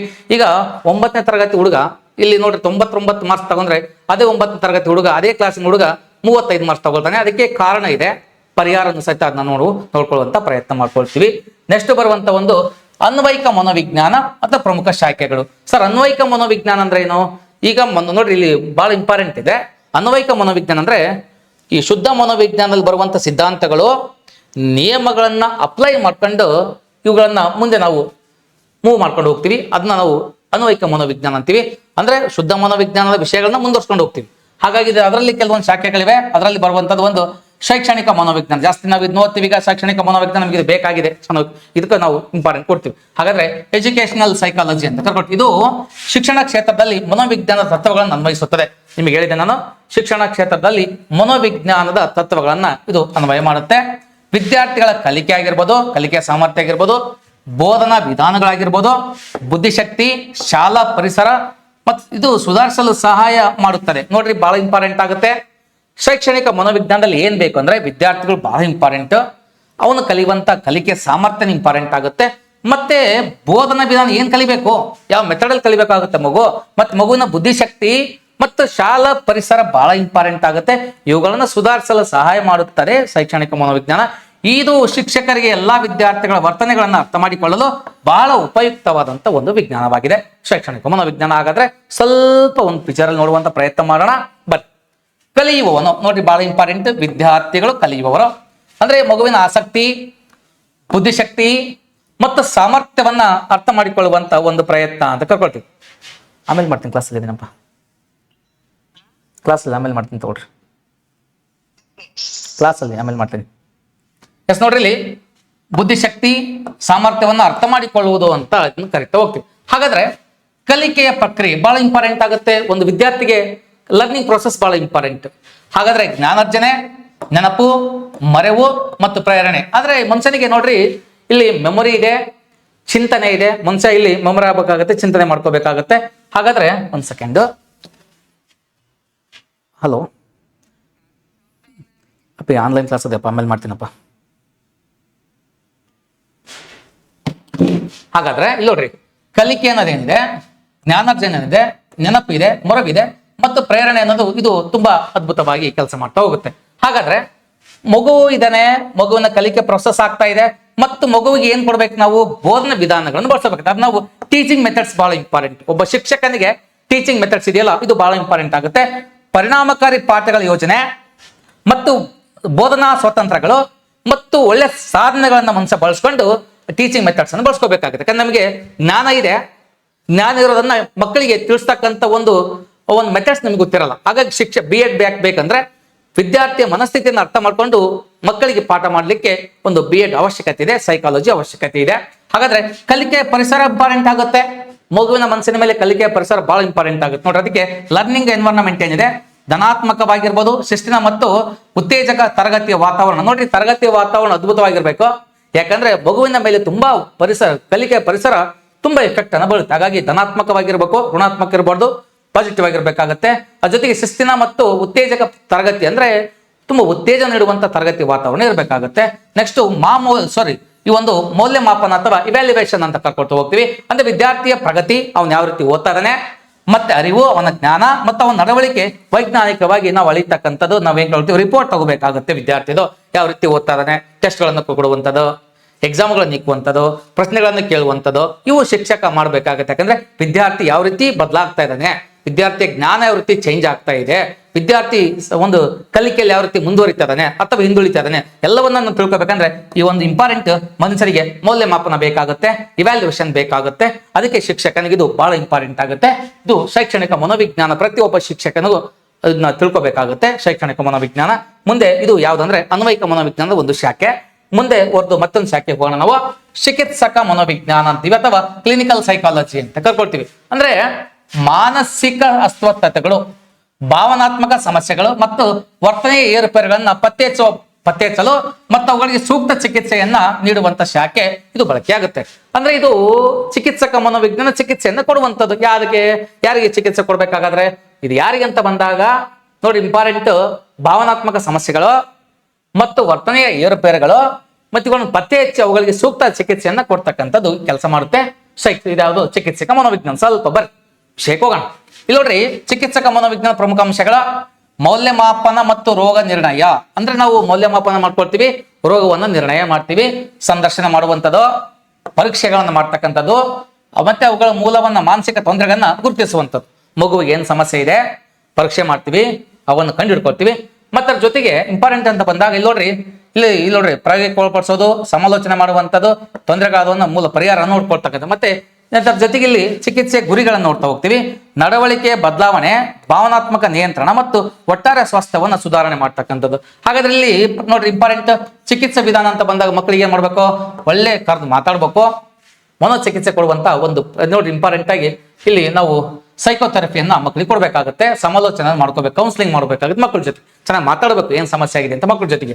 ಆಮೇಲೆ ನೆಕ್ಸ್ಟ್ ಪ್ರಮುಖ ಕಾಯಿಲೆಗಳ ಖಿನ್ನತೆ ಆಗಿರ್ಬೋದು, ವಿವಿಧ ಮಾನಸಿಕ ಅಸ್ವಸ್ಥತೆಗಳ ಪರಿಹಾರ ನೋಡ್ತಕ್ಕಂಥದ್ದು, ಆತಂಕ ಆಗಿರ್ಬೋದು. ನೆಕ್ಸ್ಟ್ ಅದ್ರ ಜೊತೆಗೆ ಈ ನೋಡ್ರಿ ಇಂಪಾರ್ಟೆಂಟ್ ಕೆಲವೊಂದು ಸಮಸ್ಯೆಗಳನ್ನು ನೋಡ್ತಾ ಹೋಗ್ತೀವಿ. ಆಮೇಲೆ ನೆಕ್ಸ್ಟ್ ಕೆಲಸದ ಸ್ಥಳಗಳಲ್ಲಿ ಕೆಲವು ಇಂಪಾರ್ಟೆಂಟ್ ಆಗುತ್ತೆ, ಆಸ್ಪತ್ರೆಗಳು, ಕ್ಲಿನಿಕ್ಗಳು, ಶಾಲೆಗಳು ಮತ್ತು ಸಂಶೋಧನಾ ಸಂಸ್ಥೆಗಳ ಮೂಲಕವಾಗಿ ಆ ಮಗುವಿಗೆ ಒಂದು ಸಮಸ್ಯೆಯನ್ನು ಕೊಡ್ಬೇಕಂದ್ರೆ ಸಮಸ್ಯೆಗೆ ಪರಿಹಾರವನ್ನ ನಾವು ಕಂಡುಕೋಬೇಕಾಗಿ ನಾವು ಚಿಕಿತ್ಸಾ ಮನೋವಿಜ್ಞಾನ ಅಂತೇಳಿ ಕರ್ಕೊಳ್ತೀವಿ. ಅಂದ್ರೆ ಮಗುವಿಗೆ ಆ ವಯಸ್ಸಿಗೆ ತಕ್ಕಂಗೆ ಸಮಸ್ಯೆಗಳನ್ನು ಹುಡ್ಕೊಂಡು ಆ ಸಮಸ್ಯೆಗಳಿಗೆ ಪರಿಹಾರವನ್ನ ಕೊಡುವಂತ ಕೆಲಸ ಮಾಡ್ತಕ್ಕಂಥದ್ದು ಚಿಕಿತ್ಸಾ ಮನೋವಿಜ್ಞಾನ. ಹಾಗಾಗಿ ಪ್ರತಿಯೊಬ್ಬ ಶಿಕ್ಷಕನಿಗೂ ಸಹಿತ ಆ ವ್ಯಕ್ತಿಯ ಪರಿಸ್ಥಿತಿ, ಒಂದು ದೇಹದ ಪರಿಸ್ಥಿತಿ ಬಗ್ಗೆ, ಮಾನಸಿಕ ಪರಿಸ್ಥಿತಿ ಬಗ್ಗೆ ಬಹಳ ಚೆನ್ನಾಗಿ ಅರ್ಥ ಮಾಡ್ಕೋಬೇಕಾಗತ್ತೆ. ಯಾಕೆ ಅಂತ ಬಂದಾಗ ಇದು ನಮಗೆ ಶಿಕ್ಷಕನಿಗೆ ಇವೆಲ್ಲವೂ ಗೊತ್ತಿರಬೇಕಾಗತ್ತೆ. ಮುಂದುವರೆದು ವಿಷಯಕ್ಕೆ ಹೋಗೋಣ. ಕೈಗಾರಿಕಾ ಮನೋವಿಜ್ಞಾನ ಮತ್ತು ಸಾಂಸ್ಥಿಕ ಮನೋವಿಜ್ಞಾನ ಅಂತ ಕರಿತೀವಿ. ಇಂಡಸ್ಟ್ರಿಯಲ್ ಅಂಡ್ ಆರ್ಗನೈಸೇಷನಲ್ ನೋಡ್ರಿ ಇಲ್ಲಿ ಸೈಕಾಲಜಿ ಅಂತ ಕರ್ಕೊಳ್ತೀವಿ. ಹಾಗಾದ್ರೆ ಕೆಲಸದ ಸ್ಥಳದಲ್ಲಿ ನೌಕರರು ಕಾರ್ಯಕ್ಷಮತೆಯನ್ನು ಹೆಚ್ಚಿಸಲು ಮತ್ತು ಅವರ ಮಾನಸಿಕ ಒತ್ತಡವನ್ನ ಕಡಿಮೆ ಮಾಡುವ ಮತ್ತು ಉದ್ಯೋಗಿಗಳ ಆಯ್ಕೆ ಪ್ರಕ್ರಿಯೆಗಳನ್ನ ಸುಧಾರಿಸುವಂತ ಒಂದು ಕೆಲಸ, ಒಂದು ಸಾಂಸ್ಥಿಕ ಆಗಿರ್ಬೋದು, ಇನ್ನೊಂದು ಇಲ್ಲಿ ನೌಕರರಾಗಿರ್ಬೋದು. ಅವುಗಳನ್ನ ನಾವು ಅರ್ಥ ಮಾಡ್ಕೊಡ್ರಿ. ಕೆಲಸದ ಸ್ಥಳಗಳಲ್ಲಿ ನೌಕರರ ಯಾವ್ದಾದ್ರು ಒಂದು ಕೆಲಸವನ್ನ ಮಾಡ್ತಾ ಇದ್ದಾರೆ, ಆ ಸ್ಥಳದಲ್ಲಿ ನೌಕರರ ಕಾರ್ಯಕ್ಷಮತೆ ಯಾವ ರೀತಿ ಕೆಲಸವನ್ನ ಮಾಡ್ತಾ ಇದ್ದಾರೆ, ಅವರ ಮಾನಸಿಕ ಒತ್ತಡ ಹೇಗಿದೆ, ಮತ್ತೆ ಕಡಿಮೆ ನೋಡಿ ಇಲ್ಲಿ ಒತ್ತಡವನ್ನ ಕಡಿಮೆ ಮಾಡ್ಲಿಕ್ಕೆ ಉದ್ಯೋಗಿಗಳ ಆಯ್ಕೆ ಪ್ರಕ್ರಿಯೆ ನೋಡ್ಕೋಬೇಕಾಗತ್ತೆ ಮತ್ತು ಸುಧಾರಿಸುವಂತ ಪ್ರಯತ್ನ ಮಾಡ್ಕೋಬೇಕಾಗತ್ತೆ. ಸ್ವಲ್ಪ ಒಂದು ವಿಷಯ ನೋಡೋಣ. ಇಲ್ಲಿ ನೋಡ್ರಿ ನಿಮ್ಗೆ ಕಾಣ್ತಾ ಇದೆ, ಇಲ್ಲಿ ಸಂಸ್ಥೆ ಶಾಸ್ತ್ರ ಅಂತ ನೋಡಿ ಫಸ್ಟ್ ಸಾಂಸ್ಥಿಕ ಸಂಸ್ಥೆ ಬಗ್ಗೆ ಓದ್ತೀವಿ. ತಂಡದ ಕೆಲಸ ಬಹಳ ಇಂಪಾರ್ಟೆಂಟ್ ಆಗುತ್ತೆ. ಸಿಂಗಲ್ ಆಗಿ ಎಲ್ಲ ಕೆಲಸವನ್ನ ಮಾಡೋಕ್ಕಾಗಲ್ಲ, ಒಂದು ತಂಡ ಬೇಕಾಗುತ್ತೆ, ಉತ್ತಮವಾದ ತಂಡವನ್ನು ರಚನೆ ಮಾಡ್ಕೋಬೇಕಾಗತ್ತೆ. ಅದ್ರ ಜೊತೆಗೆ ಕೆಲಸದ ವಾತಾವರಣ, ಒಳ್ಳೆಯ ವಾತಾವರಣನ ರೆಡಿ ಮಾಡ್ಕೋಬೇಕಾಗತ್ತೆ. ಈ ಕೆಲಸ ಇದೆ ಅಂದ್ರೆ ವಾತಾವರಣ ಬಹಳ ಚೆನ್ನಾಗಿರ್ಬೇಕಾಗತ್ತೆ. ಆ ಒಂದು ಒತ್ತಡದ ವಾತಾವರಣದಲ್ಲಿ ಕಾರ್ಯವನ್ನ ಮಾಡೋದು ಬಹಳ ಕಷ್ಟ ಆಗುತ್ತೆ ಮನುಷ್ಯನಿಗೆ. ಹಾಗಾಗಿ ವಾತಾವರಣ ಬಹಳ ಇಂಪಾರ್ಟೆಂಟು. ಕೆಲಸದಲ್ಲಿ ಒಂದು ವಾತಾವರಣ ಇದೆಯಲ್ಲ ಅದು ಬಹಳ ಇಂಪಾರ್ಟೆಂಟ್ ಆಗುತ್ತೆ.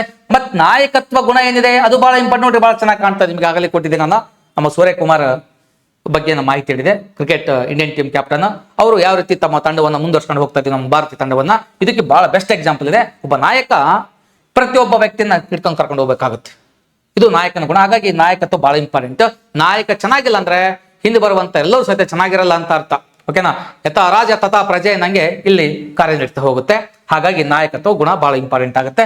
ಮತ್ತು ಉದ್ಯೋಗಿಗಳ ತೃಪ್ತಿ ಬಹಳ ಇಂಪಾರ್ಟೆಂಟ್. ಯಾಕಂತ ಬಂದಾಗ ಈಗ ಯಾವುದೋ ಕ್ವಾಲಿಫಿಕೇಶನ್ ಆಗಿರುತ್ತೆ, ಇನ್ಯಾವುದೋ ಜಾಬ್ ಮಾಡ್ತಾ ಇದ್ದೀವಿ. ನೋಡ್ರಿ, ಉದ್ಯೋಗದ ಬಗ್ಗೆ ನಾನು ಕೇವಲ ಮಾತಾಡ್ತಾ ಇಲ್ಲ, ಪ್ರತಿ ಒಂದು ಉದ್ಯೋಗನೂ ಒಂದು ಕಾಯಕನೇ, ಆದ್ರೆ ಸ್ಯಾಟಿಸ್ಫ್ಯಾಕ್ಷನ್ ಅನ್ನೋದು ಇರಲಿಲ್ಲ.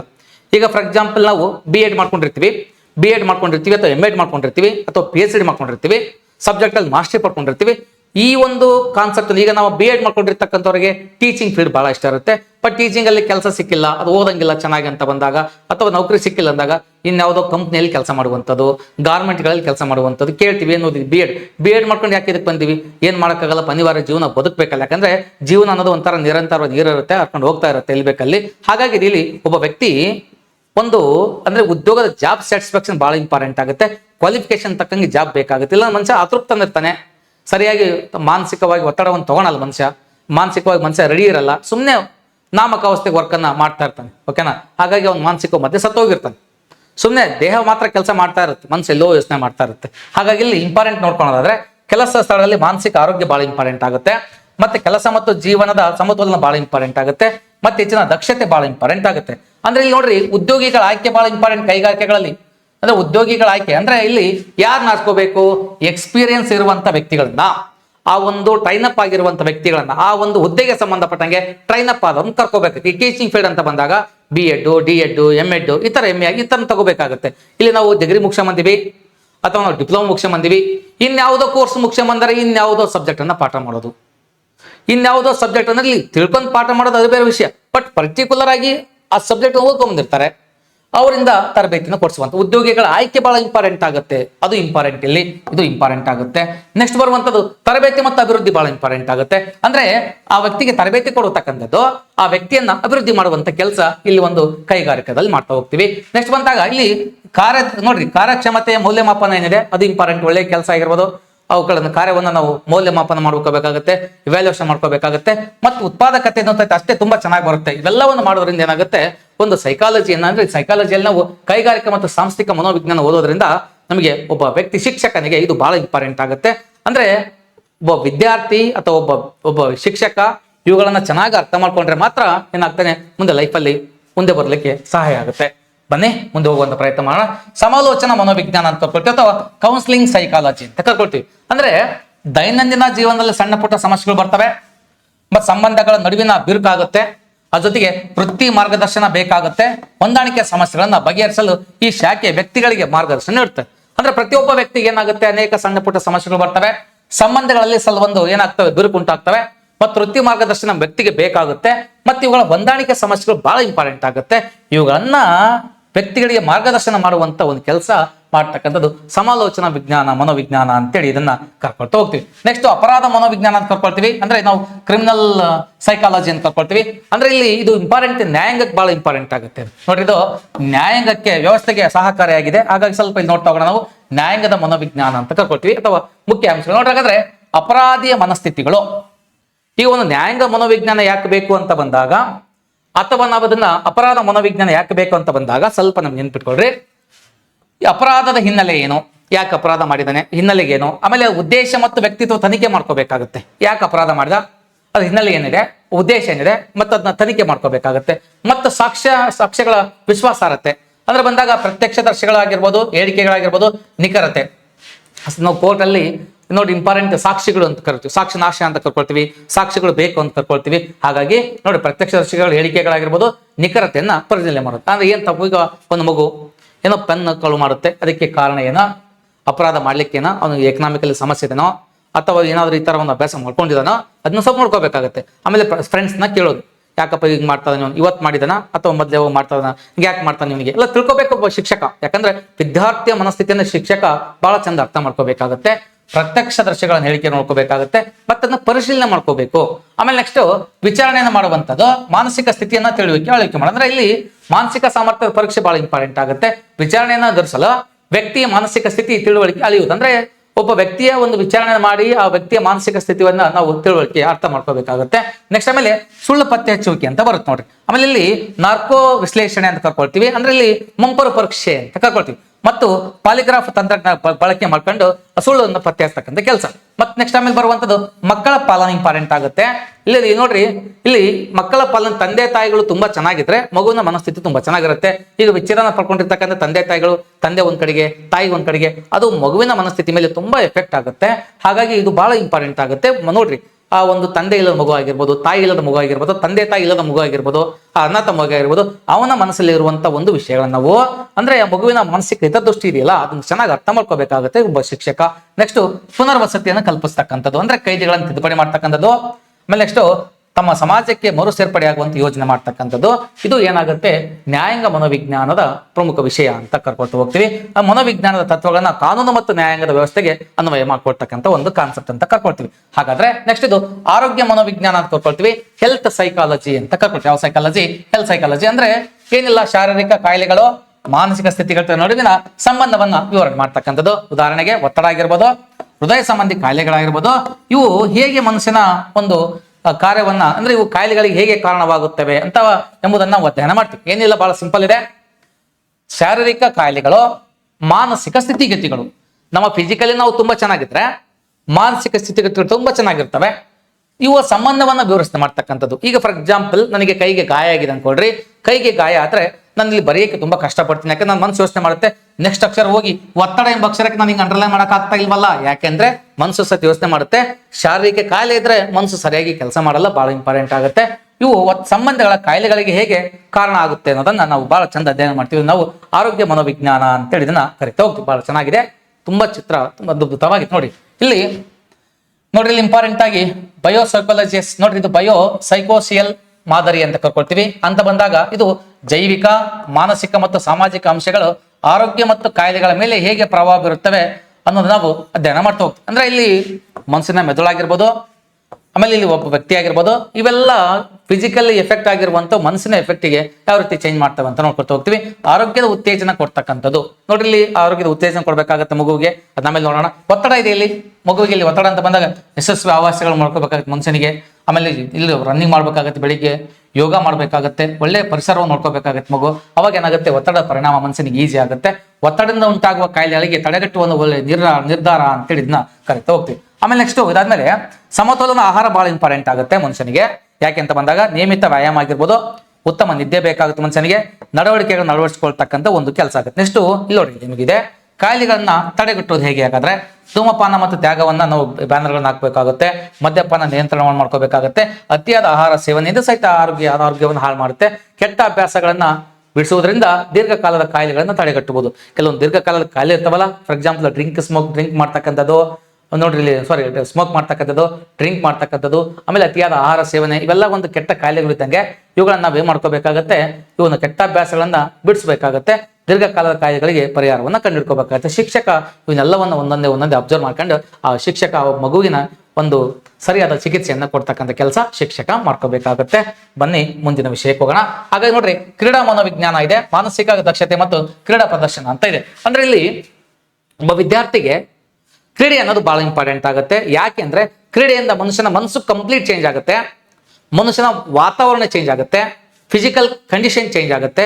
ಆಗ ಶಿಕ್ಷಕ ಬಹಳ ಚೆನ್ನಾಗಿ ಅರ್ಥ ಮಾಡ್ಕೋಬೇಕಾಗತ್ತೆ. ಬರೀ ಪಾಠ ಅಂತಲ್ಲ, ತಂದೆ ತಾಯಿಗಳು ಬಹಳ ಚೆನ್ನಾಗಿ ಅರ್ಥ ಮಾಡ್ಕೋಬೇಕಾಗತ್ತೆ. ಈಗಿನ ಒಂದು ಜನರೇಷನ್ ಅಲ್ಲಿ ಏನಾಗುತ್ತೆ, ಮಕ್ಕಳಿಗೆ ಬರೀ ರ್ಯಾಂಕ್ ಬರೋದು ಇಂಪಾರ್ಟೆಂಟ್ ಆಗುತ್ತೆ, ಫಿಸಿಕಲ್ ತುಂಬಾ ಹಾಳಾಗುತ್ತೆ. ನೋಡ್ರಿ, ಈಗ 5 ವರ್ಷದ ಮಗು ಸೋಡಾ ಹಾಕಂದ್ರು, ಸೋಡಾ ಗ್ಲಾಸ್ ಇರುತ್ತೆ, ಮಗು ಪಾಪ ಹಿಂಗೆಲ್ಲ ನೋಡ್ತಾ ಇರುತ್ತೆ, ತುಂಬಾ ಬೇಜಾರಾಗುತ್ತೆ. ಆ ಮಗು ಬರೀ ಮೆಂಟಲಿ ಪ್ರಿಪೇರ್ ಮಾಡೋದಕ್ಕಿಂತ ಮನುಷ್ಯನಿಗೆ ಫಿಸಿಕಲ್ ಪ್ರಿಪೇರ್ಮೆಂಟ್ ಬಹಳ ಇಂಪಾರ್ಟೆಂಟ್ ಆಗುತ್ತೆ. ಯಾಕಂದ್ರೆ ಶಿಕ್ಷಕ ಬಹಳ ಚೆನ್ನಾಗಿ ಅರ್ಥ ಮಾಡ್ಕೋಬೇಕು. ವಿದ್ಯಾರ್ಥಿ ದೈಹಿಕವಾಗಿ ಚೆನ್ನಾಗಿದ್ರೆ ಮಾತ್ರ ಮಾನಸಿಕವಾಗಿ ತುಂಬಾ ಚೆನ್ನಾಗಿರ್ತಾನೆ. ಅದನ್ನ ಶಿಕ್ಷಕ ಮತ್ತು ಮನೆಯಲ್ಲಿ ತಂದೆ ತಾಯಿಗಳು ಬಹಳ ಚೆನ್ನಾಗಿ ಮಕ್ಕಳಿಗೆ ಆಟ ಆಡಕ್ ಬಿಡ್ಬೇಕಾಗತ್ತೆ, ಮಕ್ಕಳಿಗೆ ಆ ಕೆಲವೊಂದು ಸ್ನೇಹಿತರ ಜೊತೆ ಆಟ ಆಡಕ್ ಬಿಡ್ಬೇಕಾಗತ್ತೆ. ಕಾರಣ ಎಷ್ಟೇ, ಮಗು ಮಾನಸಿಕವಾಗಿ ಚೇಂಜ್ ಆಗೋ ಜೊತೆಗೆ ದೈಹಿಕವಾಗಿ ಮಗು ಚೇಂಜ್ ಫಿಸಿಕಲ್ ಫಿಟ್ ಆಗ್ಬೇಕಾಗತ್ತೆ. ಹಾಗಾಗಿ ನೋಡ್ರಿ, ಇಲ್ಲಿ ಏಕಾಗ್ರತೆ ಬರುತ್ತೆ ಕ್ರಿಕೆಟ್ ಆಡೋದ್ರಿಂದ. ಕ್ರಿಕೆಟ್ ಆಡ್ಬೇಕು ಅಂತ ಹೇಳ್ತಾ ಇಲ್ಲ ನಾನು. ಈಗ ಒಂದ್ ಯಾವ್ದೋ ಗೇಮ್ ಆಡ್ತೀವಿ ಅಂದ್ರೆ ಗೇಮ್ ಅಲ್ಲಿ ಮನುಷ್ಯನಿಗೆ ಏಕಾಗ್ರತೆ ಬರುತ್ತೆ, ವಿದ್ಯಾರ್ಥಿ ಏಕಾಗ್ರತೆಯನ್ನು ಪಡ್ಕೊಳ್ತಾರೆ. ಫಾರ್ ಎಕ್ಸಾಂಪಲ್ ಲಗೋರಿ ಆಡ್ತಾ ಇದ್ವಿ, ಸಿಣಿದಾಂಡ ಆಡ್ತಾ ಇದ್ವಿ, ಬೊಗರೆ ಆಡ್ತಾ ಇದ್ವಿ, ಗೋಲೆ ಆಡ್ತಾ ಇದ್ವಿ. ಈಗೆಲ್ಲ ಹೋಗೆಲ್ಲ ಮೊಬೈಲ್ ಬಂದಿದೆ. ಹಾಗಾಗಿ ಮನುಷ್ಯನಿಗೆ ಯಾವ ಗೇಮ್ ಬಗ್ಗೆ ಆಸಕ್ತಿ ಇಲ್ಲ, ಏಕಾಗ್ರತೆ ಇಲ್ವೇ ಇಲ್ಲ. ಒಂದು ಮೊಬೈಲ್ ಯಾವುದೋ ಒಂದು ಪುಸ್ತಕವನ್ನು ತಗೊಂಡು ಓದ್ತಾ ಇದೀವಿ ಅಂದ್ರೆ 10 ನಿಮಿಷದಲ್ಲಿ 3 ಸರಿ ಮೊಬೈಲ್ ನೋಡ್ಕೊಳ್ತೀವಿ ನಾವು, 3-4 ಸರಿ ಮೊಬೈಲ್ ನೋಡ್ಕೊಳ್ತೀವಿ. ಯಾಕಂದ್ರೆ ಏಕಾಗ್ರತೆ ಕಂಪ್ಲೀಟ್ ಹಾಳಾಗಿ ಹೋಗಿದೆ. ಕಾರಣ ಈ ತರ ಗೇಮ್ಗಳಲ್ಲಿ ನಾವು ಭಾಗವಹಿಸಲ್ಲ ಮಕ್ಕಳನ್ನ, ಬರೀ ಪುಸ್ತಕ ಉಳ ಮಾಡ್ತಿದ್ವಿ ಮಕ್ಕಳನ್ನ. ಹಾಗಾಗಿ ನಮ್ಮ ಮಕ್ಕಳ ಲೈಫ್ ಹಾಳಾಗ್ತಾ ಇದೆ, ಅರ್ಥ ಮಾಡ್ಕೋಬೇಕಾಗುತ್ತೆ. ಹಾಗೆ ನೆಕ್ಸ್ಟ್ ಇಲ್ಲಿ ಆತ್ಮವಿಶ್ವಾಸ ಬರುತ್ತೆ ಈ ಒಂದು ಕ್ರೀಡಾ ಮನೋವಿಜ್ಞಾನದಿಂದ. ಆ ಜೊತೆಗೆ ಒತ್ತಡವನ್ನು ಹೇಗೆ ನಿರ್ವಹಣೆ ಮಾಡ್ಕೋಬೇಕಾಗುತ್ತೆ. ನೋಡ್ರಿ, ಒಬ್ಬ ವ್ಯಕ್ತಿ ರನ್ ಮಾಡ್ತಾ ಅವನಿಗೆ ನಿಂತ್ಕೋಬೇಕಂತ ಮನಸ್ಸು ಬರುತ್ತೆ. ಆದ್ರೆ ಅವನು ರನ್ ಮಾಡ್ತಾ ಇದ್ದಾಗ ಅವನಿಗೆ ಒತ್ತಡ ನಿರ್ವಹಣೆ ಮಾಡ್ತಕ್ಕಂಥ ಒಂದು ಮನಸ್ಥಿತಿ ಬರುತ್ತೆ. ನೋಡ್ರಿ, ಇಂಪಾರ್ಟೆಂಟ್ ಆಗಿ ಇಲ್ಲಿ ಇದನ್ನ ನಾವು ಈ ಪದೇ ಪದೇ ಪ್ರಾಕ್ಟೀಸ್ ಮಾಡಿದ್ರೆ ಮನುಷ್ಯ ಕೊನೆಗೆ ಗುರಿಯನ್ನು ಮುಟ್ಟುವಂತ ಪ್ರಯತ್ನ ಮಾಡ್ತಾನೆ, ಗುರಿ ನಿಗದಿ ಮಾಡ್ಕೊಳ್ತಾನೆ ಮನುಷ್ಯ. ಆಮೇಲೆ ನೆಕ್ಸ್ಟ್ ದೃಷ್ಟೀಕರಣ, ಅಂದ್ರೆ ಮನುಷ್ಯನಿಗೆ ಯಾವ ಗೋಲನ್ನು ಮುಟ್ಕೋಬೇಕನ್ನೋ ದೃಷ್ಟೀಕರಣ ಗೊತ್ತಾಗುತ್ತೆ. ಅದ್ರ ಜೊತೆಗೆ ಇಲ್ಲಿ ಪ್ರಯೋಜನಗಳು ಏನಾಗಾದ್ರೆ ನೋಡಿ, ಇಂಪಾರ್ಟೆಂಟ್ ಆಗಿ ಕ್ರೀಡಾ ಪ್ರದರ್ಶನದ ಸುಧಾರಣೆ ಆಗುತ್ತೆ, ಮಾನಸಿಕ ಸದೃಢ ಪಡ್ಕೊಳ್ತೇವೆ ಮನುಷ್ಯನಿಗೆ. ಅದ್ರ ಜೊತೆಗೆ ಮನುಷ್ಯನಿಗೆ ಗಾಯದ ಪುನಶ್ಚೇತನಗಳು ಆಗ್ತಾ ಹೋಗ್ತವೆ, ತಂಡದ ಒಗ್ಗಟ್ಟು ಗೊತ್ತಾಗುತ್ತೆ ಮನುಷ್ಯನಿಗೆ, ದೈಹಿಕ ಮತ್ತು ಮಾನಸಿಕ ಸಮತೋಲನ ಕಾಪಾಡ್ತಕ್ಕಂಥ ಕೆಲಸ ಮಗು ಮಾಡ್ತಾ ಹೋಗ್ತಾನೆ, ನಾವೇ ಕರ್ಕೊಳ್ತೀವಿ. ಹಾಗಾಗಿ ಪ್ರತಿಯೊಬ್ಬ ಶಿಕ್ಷಕ ಮತ್ತು ಪಾಲಕರಿಗೆ ಗೊತ್ತಾಗಬೇಕಂತ ಒಂದು ವಿಜ್ಞಾನ ಇದು ಕ್ರೀಡಾ ಮನೋವಿಜ್ಞಾನ ಅಂತ ಕರ್ಕೊಳ್ತಾ ಹೋಗ್ತೀವಿ. ನೆಕ್ಸ್ಟ್ ಬರುವಂತದ್ದು ಇದು ಯಾವ್ದಂತ ಬಂದಾಗ ನೋಡಿ, ಇಲ್ಲಿ ನಮಗೆ ಇಲ್ಲಿವರೆಗೂ ನಾವು ಈ ಒಂದು ಶೈಕ್ಷಣಿಕ ಮನೋವಿಜ್ಞಾನ ಮನೋವಿಜ್ಞಾನ ಅನ್ನೋದೇನಿದೆ, ಈ ಮನೋವಿಜ್ಞಾನ ಯಾವ ರೀತಿ ಉಗಮ ಆಯ್ತಾ, ಯಾವ ರೀತಿ ವಿಕಾಸ ಆಯ್ತು. ಆರಂಭದಲ್ಲಿ ಒಂದು ಕೇವಲ ತತ್ವಶಾಸ್ತ್ರ ಆಗಿತ್ತು, ಆಮೇಲೆ ಇದು ಮನಸ್ಸನ್ನು ಅಧ್ಯಯನ ಮಾಡುತ್ತೆ, ಮನಃಶಾಸ್ತ್ರ ಆಯ್ತು, ಆಮೇಲೆ ಇದು ಪ್ರಜ್ಞಾಶಾಸ್ತ್ರ ಆಯ್ತು, ತನ್ನಂತರ ಇದು ಪ್ರಜ್ಞೆಯ ಆಮೇಲೆ ನೆಕ್ಸ್ಟ್ ಇದು ವರ್ತನೆ ಆಯ್ತು, ತನ್ನಂತರ ಇದೇನಾಗುತ್ತೆ ವರ್ತನೆ ಪಡ್ಕೊಂಡು. ಹಾಗಾಗಿ ಇದು ವುಡ್ವರ್ತ್ ಅವರ ಹೇಳಿಕೆಗಳಾಗಿರ್ಬೋದು, ಆಮೇಲೆ ಕೆಲವೊಂದು ವ್ಯಕ್ತಿಗಳ ಹೇಳಿಕೆಗಳನ್ನ ನಾವು ಸ್ಪಷ್ಟವಾಗಿ ನೋಡ್ಕೊಳ್ತಾ ಹೋಗ್ತೀವಿ. ಆಮೇಲೆ ಇದು ಒಂದು ಸ್ವತಂತ್ರ ಶಾಖೆ ಆಯ್ತು, ಶಾಖೆಯಾಗಿ ಇದು ಶುದ್ಧ ಮನೋವಿಜ್ಞಾನ ಮತ್ತು ಅನ್ವಯಿಕ ಮನೋವಿಜ್ಞಾನ ಆಯ್ತು. ಶುದ್ಧ ಮನೋವಿಜ್ಞಾನದ ಶಾಖೆಗಳ್ಯಾವು ಮತ್ತು ಅನ್ವಯಿಕ ಮನೋವಿಜ್ಞಾನದ ಶಾಖೆಗಳ್ಯಾವು ಅನ್ನೋದನ್ನ ಸ್ಪಷ್ಟವಾಗಿ ನಾವು ವಿಷಯಗಳನ್ನ ತಿಳ್ಕೊಳ್ತಾ ಹೋಗಿದ್ದೀವಿ. ಮುಂಬರುವ ಕ್ಲಾಸ್ಗಳಲ್ಲಿ ನಾವು ಏನ್ ಮಾಡ್ತಾ ಹೋಗೋಣ, ಶೈಕ್ಷಣಿಕ ಮನೋವಿಜ್ಞಾನದ ಅಂದ್ರೆ ಇಲ್ಲಿ ಮನೋವಿಜ್ಞಾನದ ಪಂಥಗಳನ್ನ ನಾವು ನೋಡ್ತಾ ಹೋಗೋಣ. ಮುಂದಿನ ಕ್ಲಾಸಲ್ಲಿ ಮತ್ತೆ ನೀವು ಸಿಗೋಣ. ಮುಂದೆ ನೆಕ್ಸ್ಟ್ ಕ್ಲಾಸಲ್ಲಿ ಸಿಕ್ಕು ಈ ವಿಷಯಗಳನ್ನ ಮುಂದುವರ್ಸ್ಕೊಂಡು ಅದ್ಭುತವಾಗಿ ನಾವು ವಿಷಯಗಳನ್ನು ತಿಳಿಸುವಂತ ಪ್ರಯತ್ನ ಮಾಡ್ತೀವಿ. ಈ ಒಂದು ಕ್ಲಾಸಸ್ಗೆ ನಿಮ್ಮ ಪ್ರೋತ್ಸಾಹ ಬಹಳ ಇಂಪಾರ್ಟೆಂಟ್ ಆಗುತ್ತೆ. ಯಾಕಂದ್ರೆ ನಿಮ್ಮ ಅನಿಸಿಕೆಗಳನ್ನ ಕಮೆಂಟ್ ಬಾಕ್ಸಲ್ಲಿ ಕಮೆಂಟ್ ಮಾಡ್ತಾ ಹೋಗಿ. ಮತ್ತೆ ಯಾರೆಲ್ಲ ಈ ಯೂಟ್ಯೂಬ್ ಚಾನಲ್ ಮೊದಲು ಬಾರಿಗೆ ನೋಡ್ತಾ ಇದ್ದೀರಾ, ಸಬ್ಸ್ಕ್ರೈಬ್ ಮಾಡ್ಕೊಳ್ರಿ. ಯಾಕಂದ್ರೆ ಮುಂಬರುವಂಥ ಕ್ಲಾಸಸ್ ನಿಮಗೆ ಅವು ಸಿಗ್ತಾ ಹೋಗ್ತವೆ. ಮತ್ತೆ ಇಲ್ಲಿ ನಿಮ್ಮ ಸ್ನೇಹಿತರಿಗೂ ಸಹಿತ ವಿಷಯವನ್ನು ಶೇರ್ ಮಾಡ್ತಾ ಹೋಗಿ. ಮತ್ತೆ ವಿಷಯಗಳನ್ನ ನಿಮ್ಮ ಸ್ನೇಹಿತರಿಗೂ ಶೇರ್ ಮಾಡಿ, ಯಾಕಂದ್ರೆ ಅವರು ಸಹಿತ ಕ್ಲಾಸನ್ನ ತಿಳ್ಕೊಳ್ಳಿ. ಮತ್ತೆ ಮುಂದಿನ ಕ್ಲಾಸಲ್ಲಿ ನಾವು ಸಿಗೋಣ. ಮುಂದಿನ ಕಾನ್ಸೆಪ್ಟ್ ಈ ಮನೋವಿಜ್ಞಾನದ ಪಂಥಗಳನ್ನ ನಾವು ಅಧ್ಯಯನ ಮಾಡ್ತಾ ಹೋಗೋಣ. Thank you.